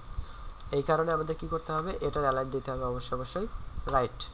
ঠিক আছে, রাইট দেওয়ার পর এটাকে সুন্দরভাবে পজিশন করে নিতে হবে। এখন আমি যদি ছোট কোনো কোম্পানির নামও লিখি সেক্ষেত্রেও আমার ঠিক থাকতেছে, যদি বড় কোনো কোম্পানির এভাবে নাম লিখি সেক্ষেত্রেও ঠিক থাকতেছে। আবার আরেকটা কাজ কি হতে পারে, যেমন আপনি এইখানে এইভাবে ব্যবহার করছেন, সেন্টারে ব্যবহার করছেন, ধরেন যে এইখানে এখানে এটা ব্যবহার করে এটাকে আমি গ্রুপ করে দেই, এটা সিলেক্ট করলাম, সিলেক্ট করে এই যে এটা আমার কোম্পানির নাম এবং এটা আমার টেক্সট, আমি এটা একদম সেন্টারে করে রাখছি। ঠিক আছে, সেন্টারে করে রাখছি, কিন্তু অ্যালাইন আপনি দিয়েছেন হলো লেফট, বা লেফট অ্যালাইন ছিল আপনি চেঞ্জই করেননি, আপনার লেফট অ্যালাইন ছিল আপনি চেঞ্জ করেননি, না করে কী করতেছেন এটা এভাবে দিয়েছেন। এখন যখন আমি রিনেম করতে যাব, মনে করেন যে রিনেম করতে যাব, দেখো ছোটো করে লিখলে এক পাশে চলে গেল, তো এই ক্ষেত্রে আপনাকে অবশ্যই এটা সেন্টার অ্যালাইন দিতে হবে। তো এই জিনিসগুলো আপনাদের একটু মাথায় রাখতে হবে, এটা সেন্টার অ্যালাইন দিয়ে ঠিক করে দিতে হবে। এখন আমি যদি এটা ছোট একটা নামও লিখি তাহলেও আমার সেটা মাঝখানে থাকতেছে, যদি বড় কোনো নাম লিখি সে তখনও আমার মাঝখানেই থাকবে। ঠিক আছে, তো এই দিকটা একটু খেয়াল রাখবেন। আর এখানে মোটামুটি তেমন কিছু লাগবে না, ওটা আমরা ডিজাইনের সময় বাকিটা দেখে নেব। আচ্ছা, তো আশা করি যে এগুলোতে আর কোনো আপনাদের সমস্যা হবে না, কি বলেন আপনারা? জি স্যার। জি, এগুলো আর সমস্যা হবে না। আচ্ছা, এরপরে আরেকটা বিষয় নিয়ে কথা বলার কথা ছিল আমাদের, গতকালকে আমি গতদিনে বলে দিয়েছিলাম, সেটা হচ্ছে কালার। যে আপনাদের অনেকেরই সমস্যা হয় কালার নিয়ে, আমরা প্রথম যখন ডিজাইন করি তখন আসলে কালার পছন্দ করতে পারি না, মানে এমন কালার দেই যে আমার ডিজাইন পছন্দই হয় না, মানে তরকারিতে হলুদ না দিলে যেমন অবস্থা হয় আমাদের ডিজাইনগুলো তেমন দেখা যায়। তো এই কারণে কি করতে হবে, আপনার কালার বিষয়ে প্রপার একটা ধারণা থাকতে হবে। আর কালার কেউ আপনাকে বলে দিতে পারবে না যে আপনি এই ডিজাইনে এই কালারটা ব্যবহার করবেন, শুধু এই কালারটাই ব্যবহার করবেন, এমনটা কেউ বলতে পারবে না। তবে কিছু কিছু বিষয় আছে, এই বিষয়গুলো চিন্তা করে আপনাকে কালার নির্বাচন করতে হবে। প্রথম বিষয় হলো, প্রথমে আমাকে নির্ধারণ করতে হবে যে আমি ডিজাইনটা যে করব এটা কিসের ডিজাইন, এটা কি বিজনেস কার্ড, এটা কি ফ্লায়ার, নাকি এটা কি লোগো, নাকি এটা অন্য কিছু। প্রথমে এটা ঠিক করলেন, ধরেন যে আপনি বিজনেস কার্ড ডিজাইন করবেন, হয়ে গেল। এখন বিজনেস কার্ডটা কার জন্য ডিজাইন করব, এটা কি কোনো ডক্টরের জন্য, নাকি এটা কোনো রেস্টুরেন্টের মালিকের জন্য, নাকি এটা কোনো আইটি ফার্মের জন্য, নাকি এটা কোনো কনস্ট্রাকশন সাইটের যে লোকে কাজ করে কোনো আর্কিটেক্ট তার জন্য। তো এটা কার জন্য সেটাকে আগে আপনাকে যাচাই করতে হবে। এখন মনে করেন যদি মেডিকেলের জন্য হয়, মানে ডক্টরের জন্য, এক কথায় ধরেন যে একটা ডক্টরের একটা বিজনেস কার্ড থাকতে পারে, তো আপনাকে একটা জিনিস চিন্তা করতে হবে যে ডক্টর যারা থাকে বা ডাক্তার যারা যারা চিকিৎসক, তারা তাদের ক্ষেত্রে কোন কালারটা ব্যবহার করা হয়। তো তাদের ক্ষেত্রে দেখবেন ডক্টররা কিন্তু বেশিরভাগ সময় পরিষ্কার পরিচ্ছন্ন থাকে। আর এখানে আমার কাছে একটা পিকচার আছে, প্রত্যেকটা কালারের একটা একটা করে মিনিং আছে, যে কোন কালার দিয়ে কি বোঝায়। যেমন দেখেন, রেড কালার দিয়ে বোঝায় হলো অ্যাকশন, তারপরে প্যাশন, এনার্জি, স্ট্রেংথ, লাভ, তারপরে এক্সাইটমেন্ট, তারপরে হলো অ্যাডভেঞ্চার। এটা রেড কালার দিয়ে বোঝায়, অবশ্য রেড কালারের বিভিন্ন ভেরিয়েশন থাকতে পারে। তারপর হচ্ছে পিঙ্ক কালার দিয়ে কী বোঝায়, সফটনেস, তারপর হলো এটা কি, হ্যাঁ গ্র্যাটিটিউড, তারপর হচ্ছে আপনার ফেমিনিটি, ক্রিয়েটিভিটি, তারপর হচ্ছে রেসপেক্ট, তারপর হচ্ছে ইনটিউশন, তারপর হচ্ছে কাম, কাম মানে হলো শান্ত ভাব আর কি। তো এটা তারপরে পার্পল কালারের রয়্যালিটি বোঝায়, জাস্টিস বোঝায়, ফ্যান্টাসি বোঝায়, ইমাজিনেশন বোঝায়, আর্ট, তারপরে মাইস্ট্রি, এগুলো বোঝায়। ঠিক আছে, ব্লু দিয়ে কি বোঝায়, হ্যালো সিনেশন। হ্যাঁ, তো এই ব্লু দিয়ে কি বোঝায়, সাকসেস, ট্রাস্ট, পাওয়ার, লয়ালিটি, তারপর সিকিউরিটি, এরপর আছে হলো কনফিডেন্স, এরপর আছে পারপোজ, এগুলো বোঝায়। তো এইভাবে প্রত্যেকটা কালারে দেখেন কিছু মানে আছে, এই মিনিং আছে, তো আপনাকে এই মিনিংটাও বুঝতে হবে।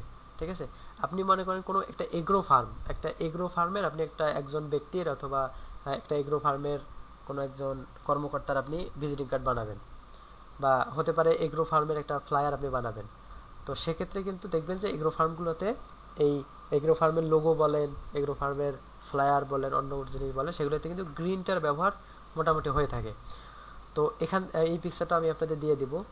এছাড়াও আপনি আরেক জায়গা থেকে ধারণা নিতে পারেন, বিভিন্ন সাইট দেখতে পারেন, যেমন আমি গ্রাফিক রিভারের কথা মাঝে মাঝে বলে থাকি আপনাদের। তো এখানে গিয়ে আপনারা সার্চ দিবেন, মনে করেন যে আপনি সার্চ দিবেন হলো কনস্ট্রাকশন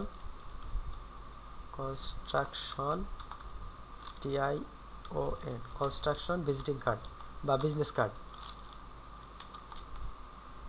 কনস্ট্রাকশন বিজনেস কার্ড।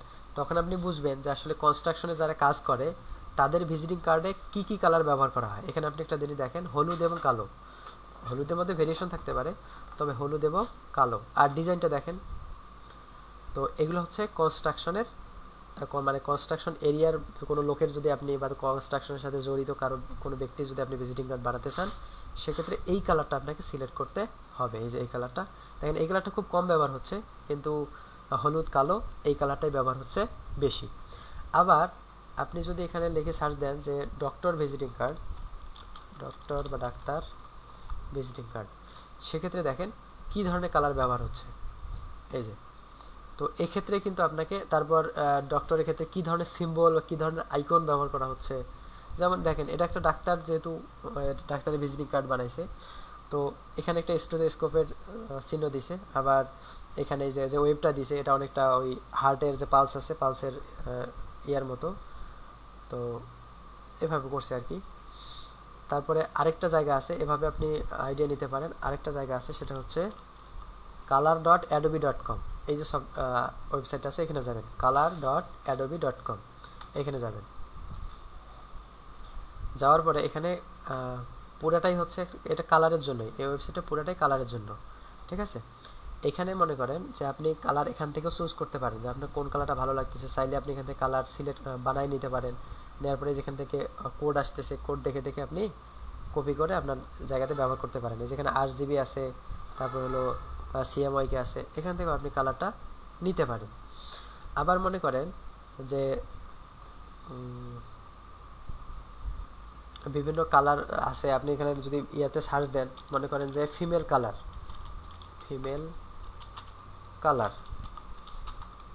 যে মহিলারা আসলে কি ধরনের কালার পছন্দ করে।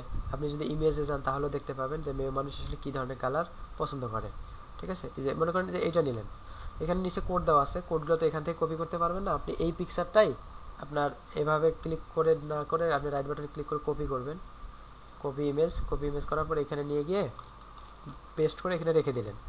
পরবর্তীতে আপনি কি করলেন, যখন কোনো ডিজাইন করবেন তখন জাস্ট সিলেক্ট করে আইড্রপার দিয়ে এখানে ক্লিক করে কালারটা নিয়ে নিলেন, ঠিক আছে। তবে হুবহু যে আপনাকে এই কালারটাই ব্যবহার করতে হবে তা না, আপনি এগুলো একটু কম বেশি করে দিবেন। এখানে একটা জিনিস মাথায় রাখবেন, যেমন এখানে আমি যখন এই কালারটা সিলেক্ট করলাম, এখানে আসতেছে হলো আমার সায়ান আসতে আসলে 24.31%। তো এইভাবে আমরা নিব না, এটাকে আমি 25 করে দিলাম। এটা 100% আছে, 100ই থাক। এটাকে দিলাম হলো 40% করে, 40, মানে এরকম ক্লিয়ার ব্যবহার করব, ঠিক আছে। তো কোনো এখানে দশমিক রাখবো না, 25, 100, 40, 5, এভাবে আমি কালারগুলো তৈরি করব। এটাকে আমি সাইড করে রাখলাম। এটাকে অবশ্য ছোটো করে নেওয়া যেত, মানে হলো এভাবে একটা স্কোয়ার করে রাখবো। এটা ডিলিট করে দিলাম। এরপরে মনে করেন যে এই স্কোয়ারটা আপনি একটা কপি করে নিলেন, আমি এখানে এটা একটু এই সাইডে কপি করে নিয়ে রাখি। এবার এইটাকে ধরেন যে আপনি এখান থেকে এই কালারটা নিলেন, তো এই কালারটা নিলে এই কালারটা দেখেন এরকম আসতেছে 9.8। তো এটাকে আপনি 10 করে দেন, 10।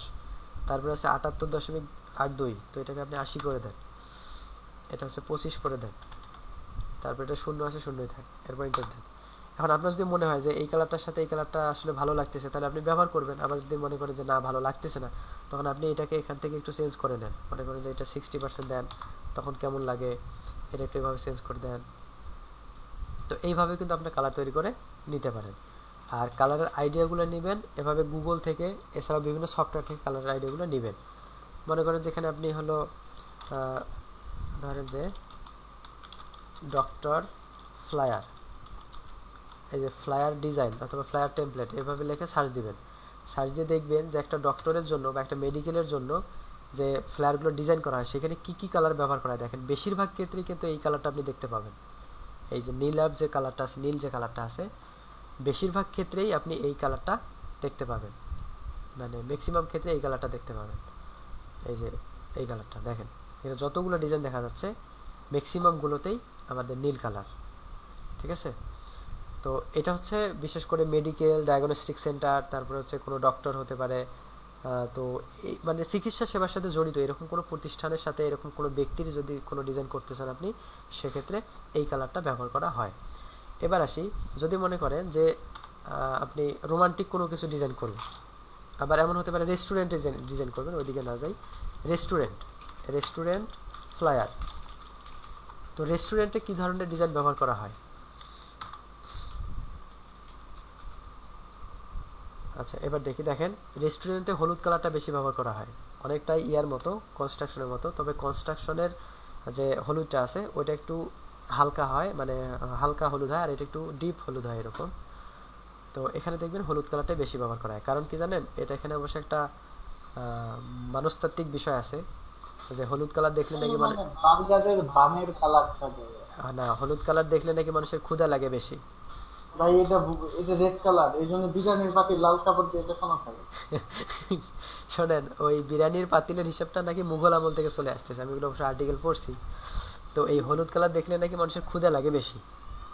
তার মরিচ কালার আর হলো হলুদ কালার। হ্যাঁ, আবার মনে করেন আপনি একটা কফি শপের একটা ইয়া বানাবেন, ধরেন যে ফ্লায়ার হতে পারে, কোনো একটা সোশ্যাল মিডিয়া পোস্ট হতে পারে, তো সেক্ষেত্রে আপনি এখানে লিখে দেবেন কফি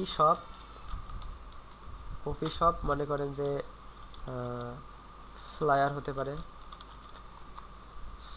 তো সেক্ষেত্রে দেখেন যে এগুলো হচ্ছে সব কফির কালার।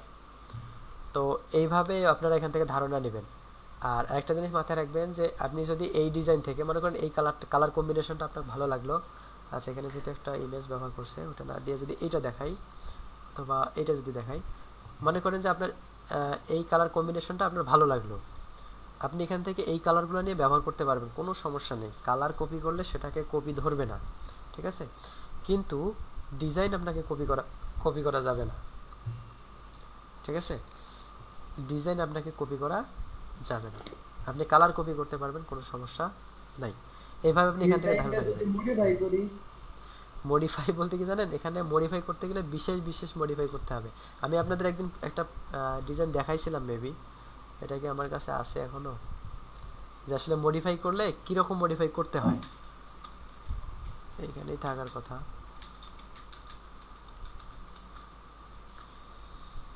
মডিফাই করতে গেলে আসলে ভালোই মডিফাই করতে হয়, অল্প একটু মডিফাই করলে আসলে কাজ হয় না।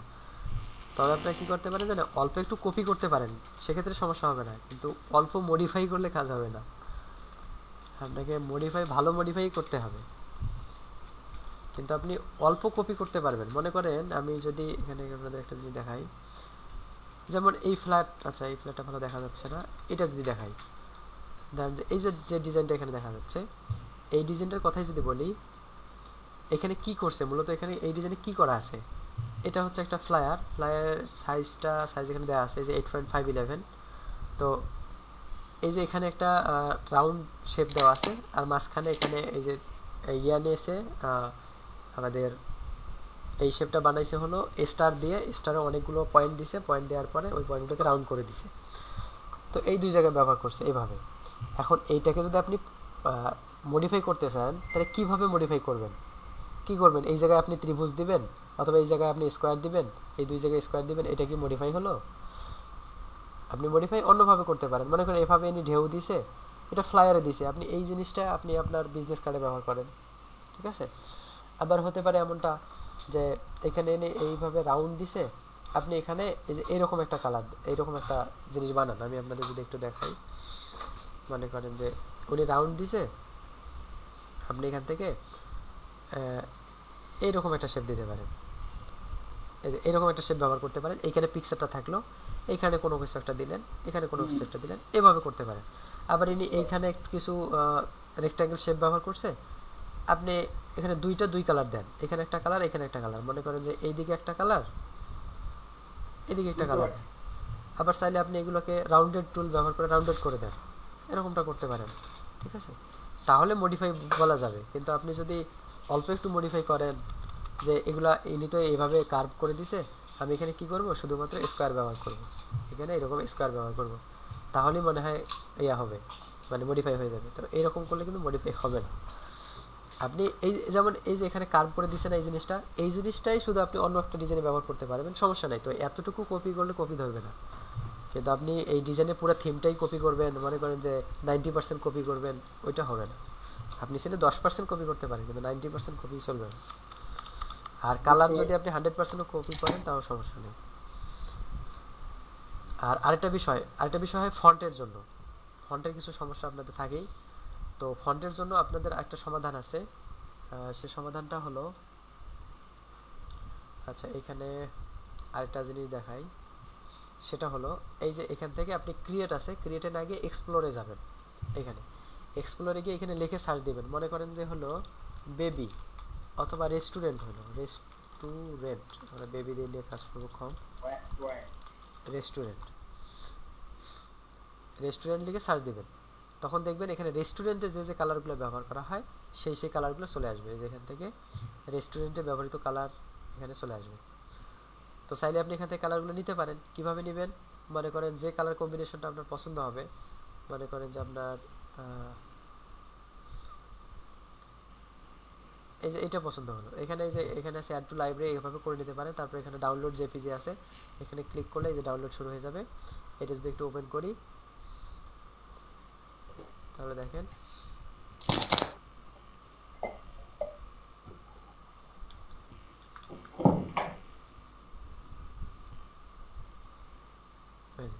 ওই এটা একটা ইমেজ হিসেবে আসলো। পরবর্তীতে এটাকে আমি আমার ইয়াতে নিয়ে গিয়ে ব্যবহার করতে পারি, ইলাস্ট্রেটর নিয়ে গিয়ে ব্যবহার করতে পারি।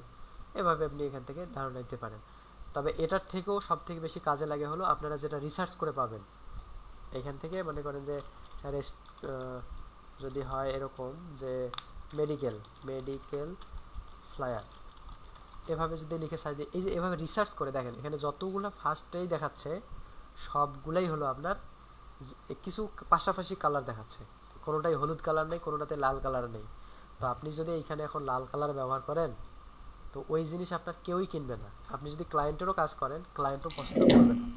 তবে লাল ব্যবহার করলে লালেরও পার্থক্য আছে, যেমন এখানে দেখেন লাল ব্যবহার করছে। তো এইখানে যেহেতু লাল ব্যবহার করছে, কেন ব্যবহার করছে, কারণ তাদের যে প্লাস লোগোটা আছে, লোগো থেকে মূলত কালার কনসেপ্টটা তিনি নিছে, এই কারণে আর কি ওখানে লাল ব্যবহার করছে। আর লাল যেহেতু ব্লাডের সাথে একটু সম্পর্ক আছে, তো এই যে ব্লাড প্রেশার তারপর অন্যান্য জিনিস হয়তো এখানে লেখা আছে, এই কারণে এখানে মূলত লাল কালারটা ব্যবহার করছে। তাছাড়া ম্যাক্সিমাম সময় যে কালারগুলো ব্যবহার করা হয় সেগুলো আপনারা আপনাদের চোখের সামনেই দেখতে পাচ্ছেন।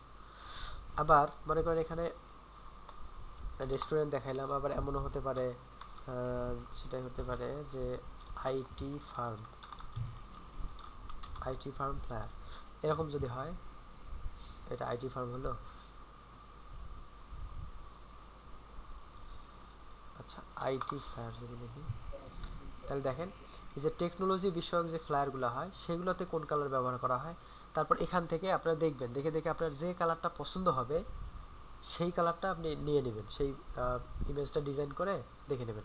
আর এখান থেকে আপনারা ডিজাইনেরও আইডিয়া নেবেন। ডিজাইনের আইডিয়া কীরকম, আইডিয়া নেবেন কিন্তু ডিজাইন কপি করবেন না।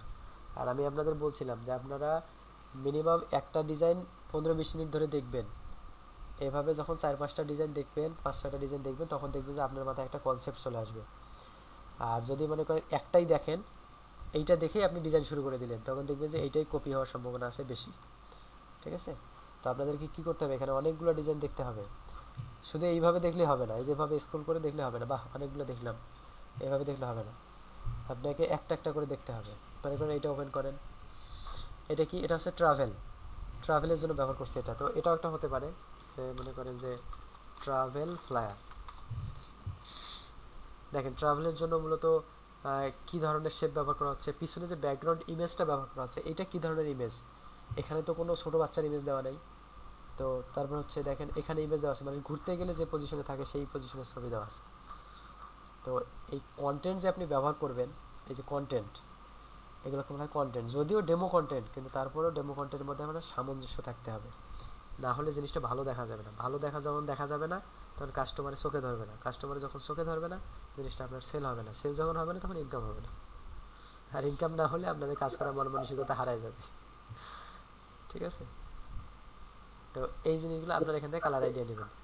আরেকটা জিনিস সব থেকে মাথায় রাখবেন যে আপনারা বিভিন্ন মার্কেট দেখবেন, গ্রাফিক রিভার, তারপরে ফ্রি পিক, তারপরে হতে পারে শাটার স্টক। এই মার্কেটগুলো আপনি দেখবেন, দেখেন বিভিন্ন জিনিস লিখে সার্চ দিবেন। আপনি যখন বিজনেস কার্ড ডিজাইন করবেন তখন বিজনেস কার্ড, যখন লেটার হেড ডিজাইন করবেন তখন letter head, ACAD letter head এখানে দেখেন। আবার লেটারের মধ্যে বললাম যে মানে কিসের জন্য লেটার হেড নেবেন, কোন কোম্পানির জন্য, সেটা রেস্টুরেন্টের জন্য বা খাবার দাবার তৈরি করে এরকম কোনো কোম্পানির জন্য, নাকি কোনো হলো ফার্মেসির জন্য, নাকি কোনো ডায়াগনস্টিক সেন্টারের জন্য, কিসের জন্য নেবেন আপনি সেটা আপনি দেখে নেবেন। ঠিক আছে, তো সেইভাবে রিসার্চ করবেন, আগে রিসার্চ করে করে করে করে দেখে দেখে আপনি এখান থেকে কালার সিলেক্ট করবেন। ঠিক আছে, আর ফন্টের যে বিষয়টা বললাম, এই যে এখানে আপনি এখান থেকেও দেখতে পারবেন। এখানে মনে করেন যদি লেটার হেড লিখে সার্চ দেই,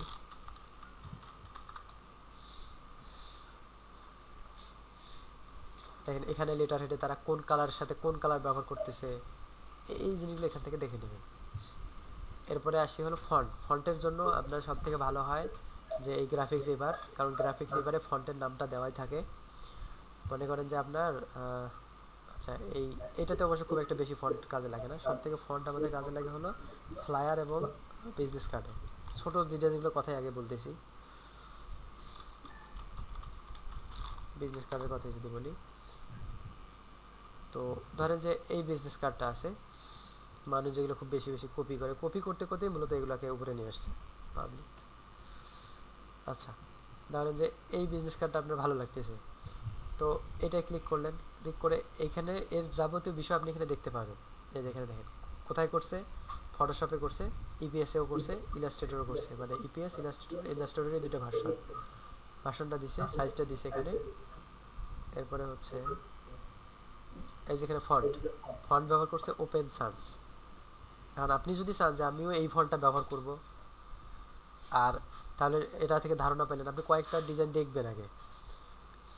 তো এটাতে ওপেন সান্স ফন্ট ব্যবহার করছে, মানে মূলত বিজনেস কার্ডে কয়েকটা ফন্টই বারবার ব্যবহার করা হয়, মানে ঘুরে ফিরে ওই কয়েকটা ফন্টই ব্যবহার করা হয়। এটাতে যদি দেখি,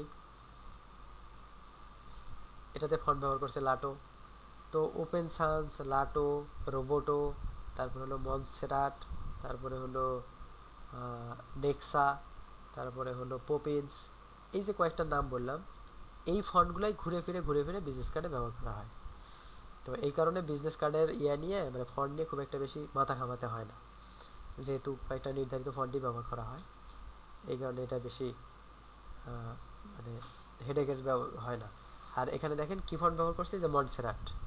আপনি যদি ডাউনলোড করতে চান যে এই ফন্টটা আমারও দরকার, এগুলো ফ্রি ফন্ট, এখানে ক্লিক করবেন, এই এই ইয়ার লিঙ্কটা যাবে, ফন্ট কুআরএল এর লিঙ্কটাতে যাবে, গিয়ে এখানে দেখেন এই যে মনসেরাট ফন্ট, এটা আপনি ডাউনলোড ওটিএফ করলে ডাউনলোড করে নিতে পারবেন, ফ্রিতে ব্যবহার করতে পারবেন, কোনো সমস্যা নাই।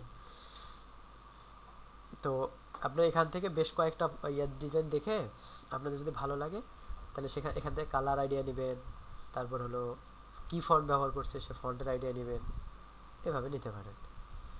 তো আশা করতেছি আপনারা এই কালারটা অন্তত ঠিক করবেন, কারণ কালার ফন্ট এগুলো ঠিক করতে না পারলে ডিজাইন ভালো হবে না। তো এরপরেও সমস্যা হবে সালাউদ্দিন?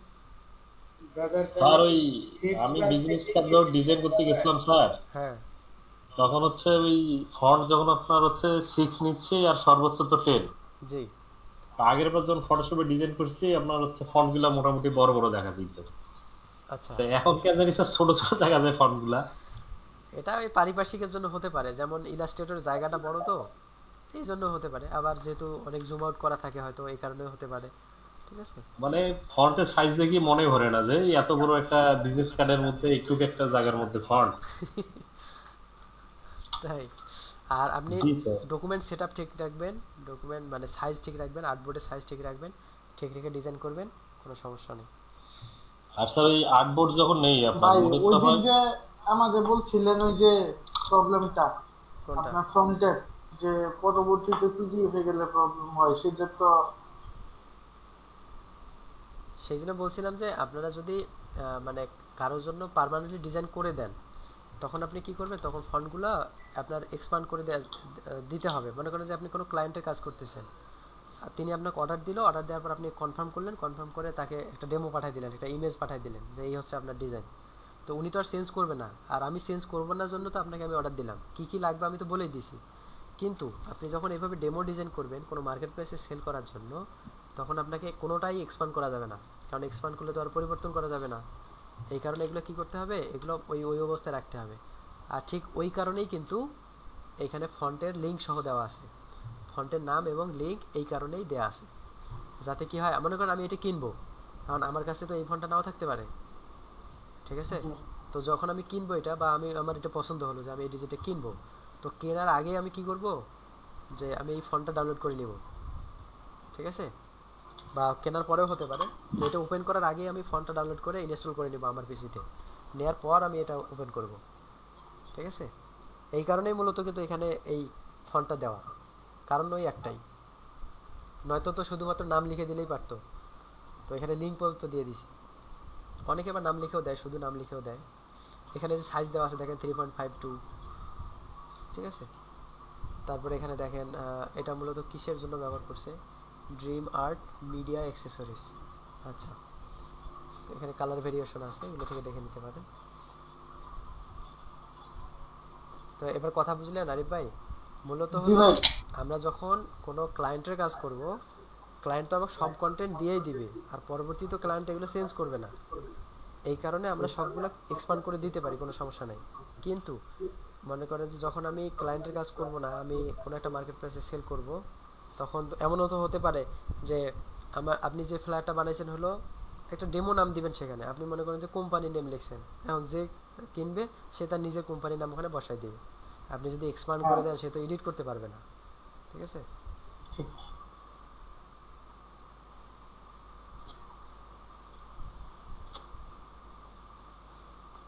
আমি এক্সপান্ড করে দিলাম না, কিন্তু তার কাছে ওই ফ্রন্ট নাই, সেই ক্ষেত্রে ফন্ট না থাকলে সে ফন্ট সংগ্রহ করে নিবে। ফন্ট না থাকলে তো ভাঙেই যাবো লেখা, লেখা যেন না ভাঙে সেই জন্য তো ফ্রন্টের লিঙ্ক দিয়ে দেওয়া। না না, ফন্ট যদি আপনি মনে করেন এক্সপান্ড করে দিলেন না, কিন্তু তার কাছে সেই ফন্ট নাই, তখন ভেঙে যাবে, সে হয়তো অন্য ফন্ট ব্যবহার করতে পারবে, কিন্তু সেই কারণেই কি করা হয়, সেই কারণেই আমরা এখানে ফন্টের নামটা লিখে দেওয়া হয়। ফ্রন্টের নামটা আর লিঙ্কটা দিয়ে দেওয়া হয়। জি, হ্যাঁ, বুঝতে পারছি। যাতে যে কিনবে সে যাতে নিশ্চিত হয় যে আমার কাছে এই ফন্টটা আছে কি আছে না, যদি না থাকে তাহলে সে যেন ডাউনলোড করে নেয়। এই কারণে মূলত এখানে প্রত্যেকটাতেই দেখবেন, প্রত্যেকটাতেই এখানে আপনার ফন্টের নামটা দেওয়া আছে। এই যে কই গেল, এই যে ফন্ট ইউজড রেলওয়ে, এখানে যদি ক্লিক করেন তাহলে রেলওয়ে ফন্টে যাবে।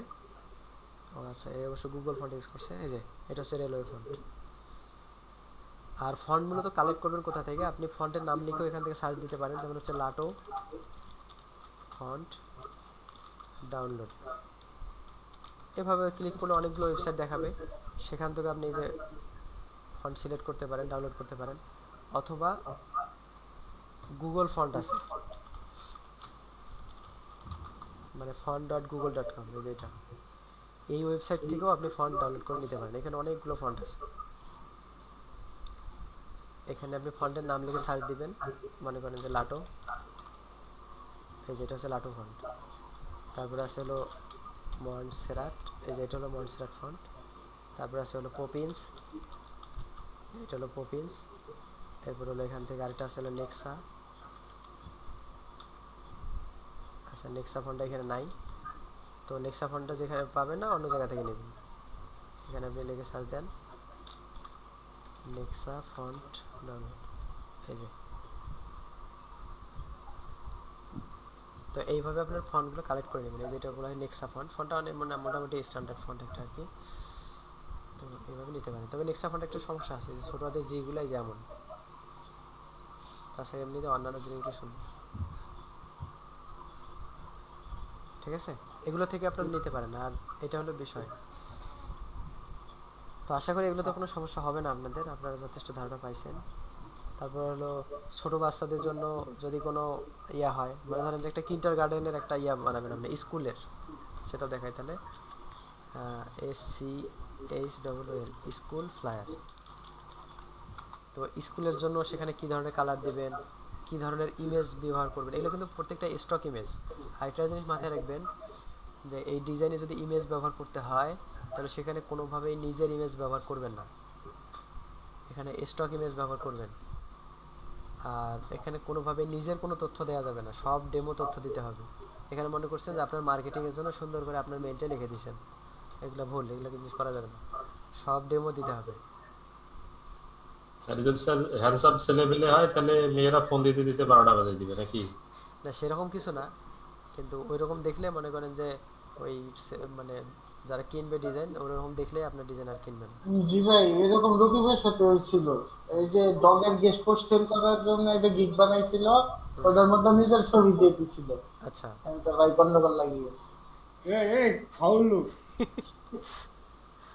দেখছেন স্যার, প্রমাণ হয়ে গেল। প্রমাণ হয়ে গেল। তো এগুলো কোনোভাবে করবেন না, এখানে আপনি বিশ্বাস করলেন ভাই? স্টক ইমেজ ব্যবহার করবেন। যেমন আপনারা যদি বিজনেস কার্ড ব্যবহার করতে চান, কোনো কোনো বিজনেস কার্ডে কিন্তু ছবি থাকে, তো সেই ছবিগুলো পাবেন কোথায়?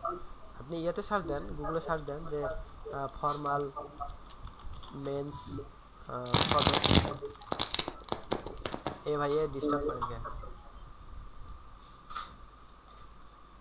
তো এই দেখেন কত ফর্মাল মেন চলে আসছে, এগুলো থেকে আপনি একটা নেন, নিয়ে ব্যবহার করেন যেটা আপনার পছন্দ, ঠিক আছে? এই আবার যদি এখানে ফর্মাল না লিখে যদি বিজনেসম্যান লেখেন, বিজনেসম্যান ফটো, মানে আপনি যখন কোনো কমার্শিয়াল কোনো ডিজাইন করবেন, কমার্শিয়াল কোনো প্রতিষ্ঠানের জন্য বা কর্পোরেট লেভেলের কোনো ডিজাইন করবেন, তখন এই যে এই পিকচারগুলো ব্যবহার করবেন। আর এগুলো অনেক হাই কোয়ালিটির পিকচার যদি আপনি চান, তাহলে যে ইমেজে সিলেক্ট করবেন, টুলস থেকে সাইজে গিয়ে লার্জ করে দেবেন, তখন সব একদম হাই রেজলিউশনের পিকচারগুলো তখন আপনার সামনে চলে আসবে। দেখবেন অনেক মানে সবগুলো ডিজাইনে স্টক ইমেজেই ব্যবহার করা হয়, এই ইমেজগুলোই ব্যবহার করা হয়।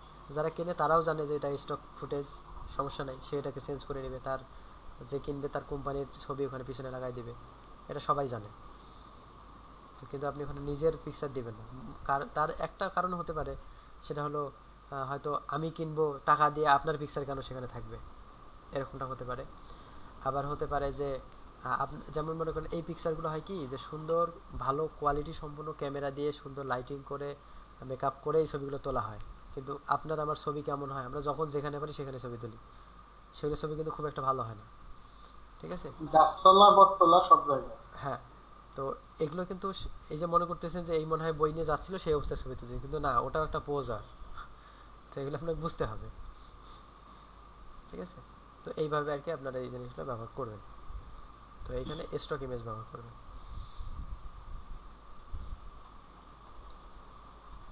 তো আশা করছি আপনাদের সমস্যা হবে না আর কালার নিয়ে। আর তাহলে আমরা আগামী দিনে আপনারা এই জিনিসগুলো ভালো করে প্র্যাকটিস করেন, আমি যেগুলো দেখাইলাম এগুলো ভালো করে প্র্যাকটিস করেন, আর পারলে 2-1টা করে বিজনেস কার্ড ডিজাইন করেন। বিজনেস কার্ড তো এর আগে দেখাইছিলাম, তো যদি চেষ্টা করেন, যদি না পারেন তাহলে আমি সামনের দিনে মানে এরপরে যেদিন ক্লাস হবে সেদিন হলো বিজনেস কার্ড ডিজাইন দেখাই দেবো, ঠিক আছে?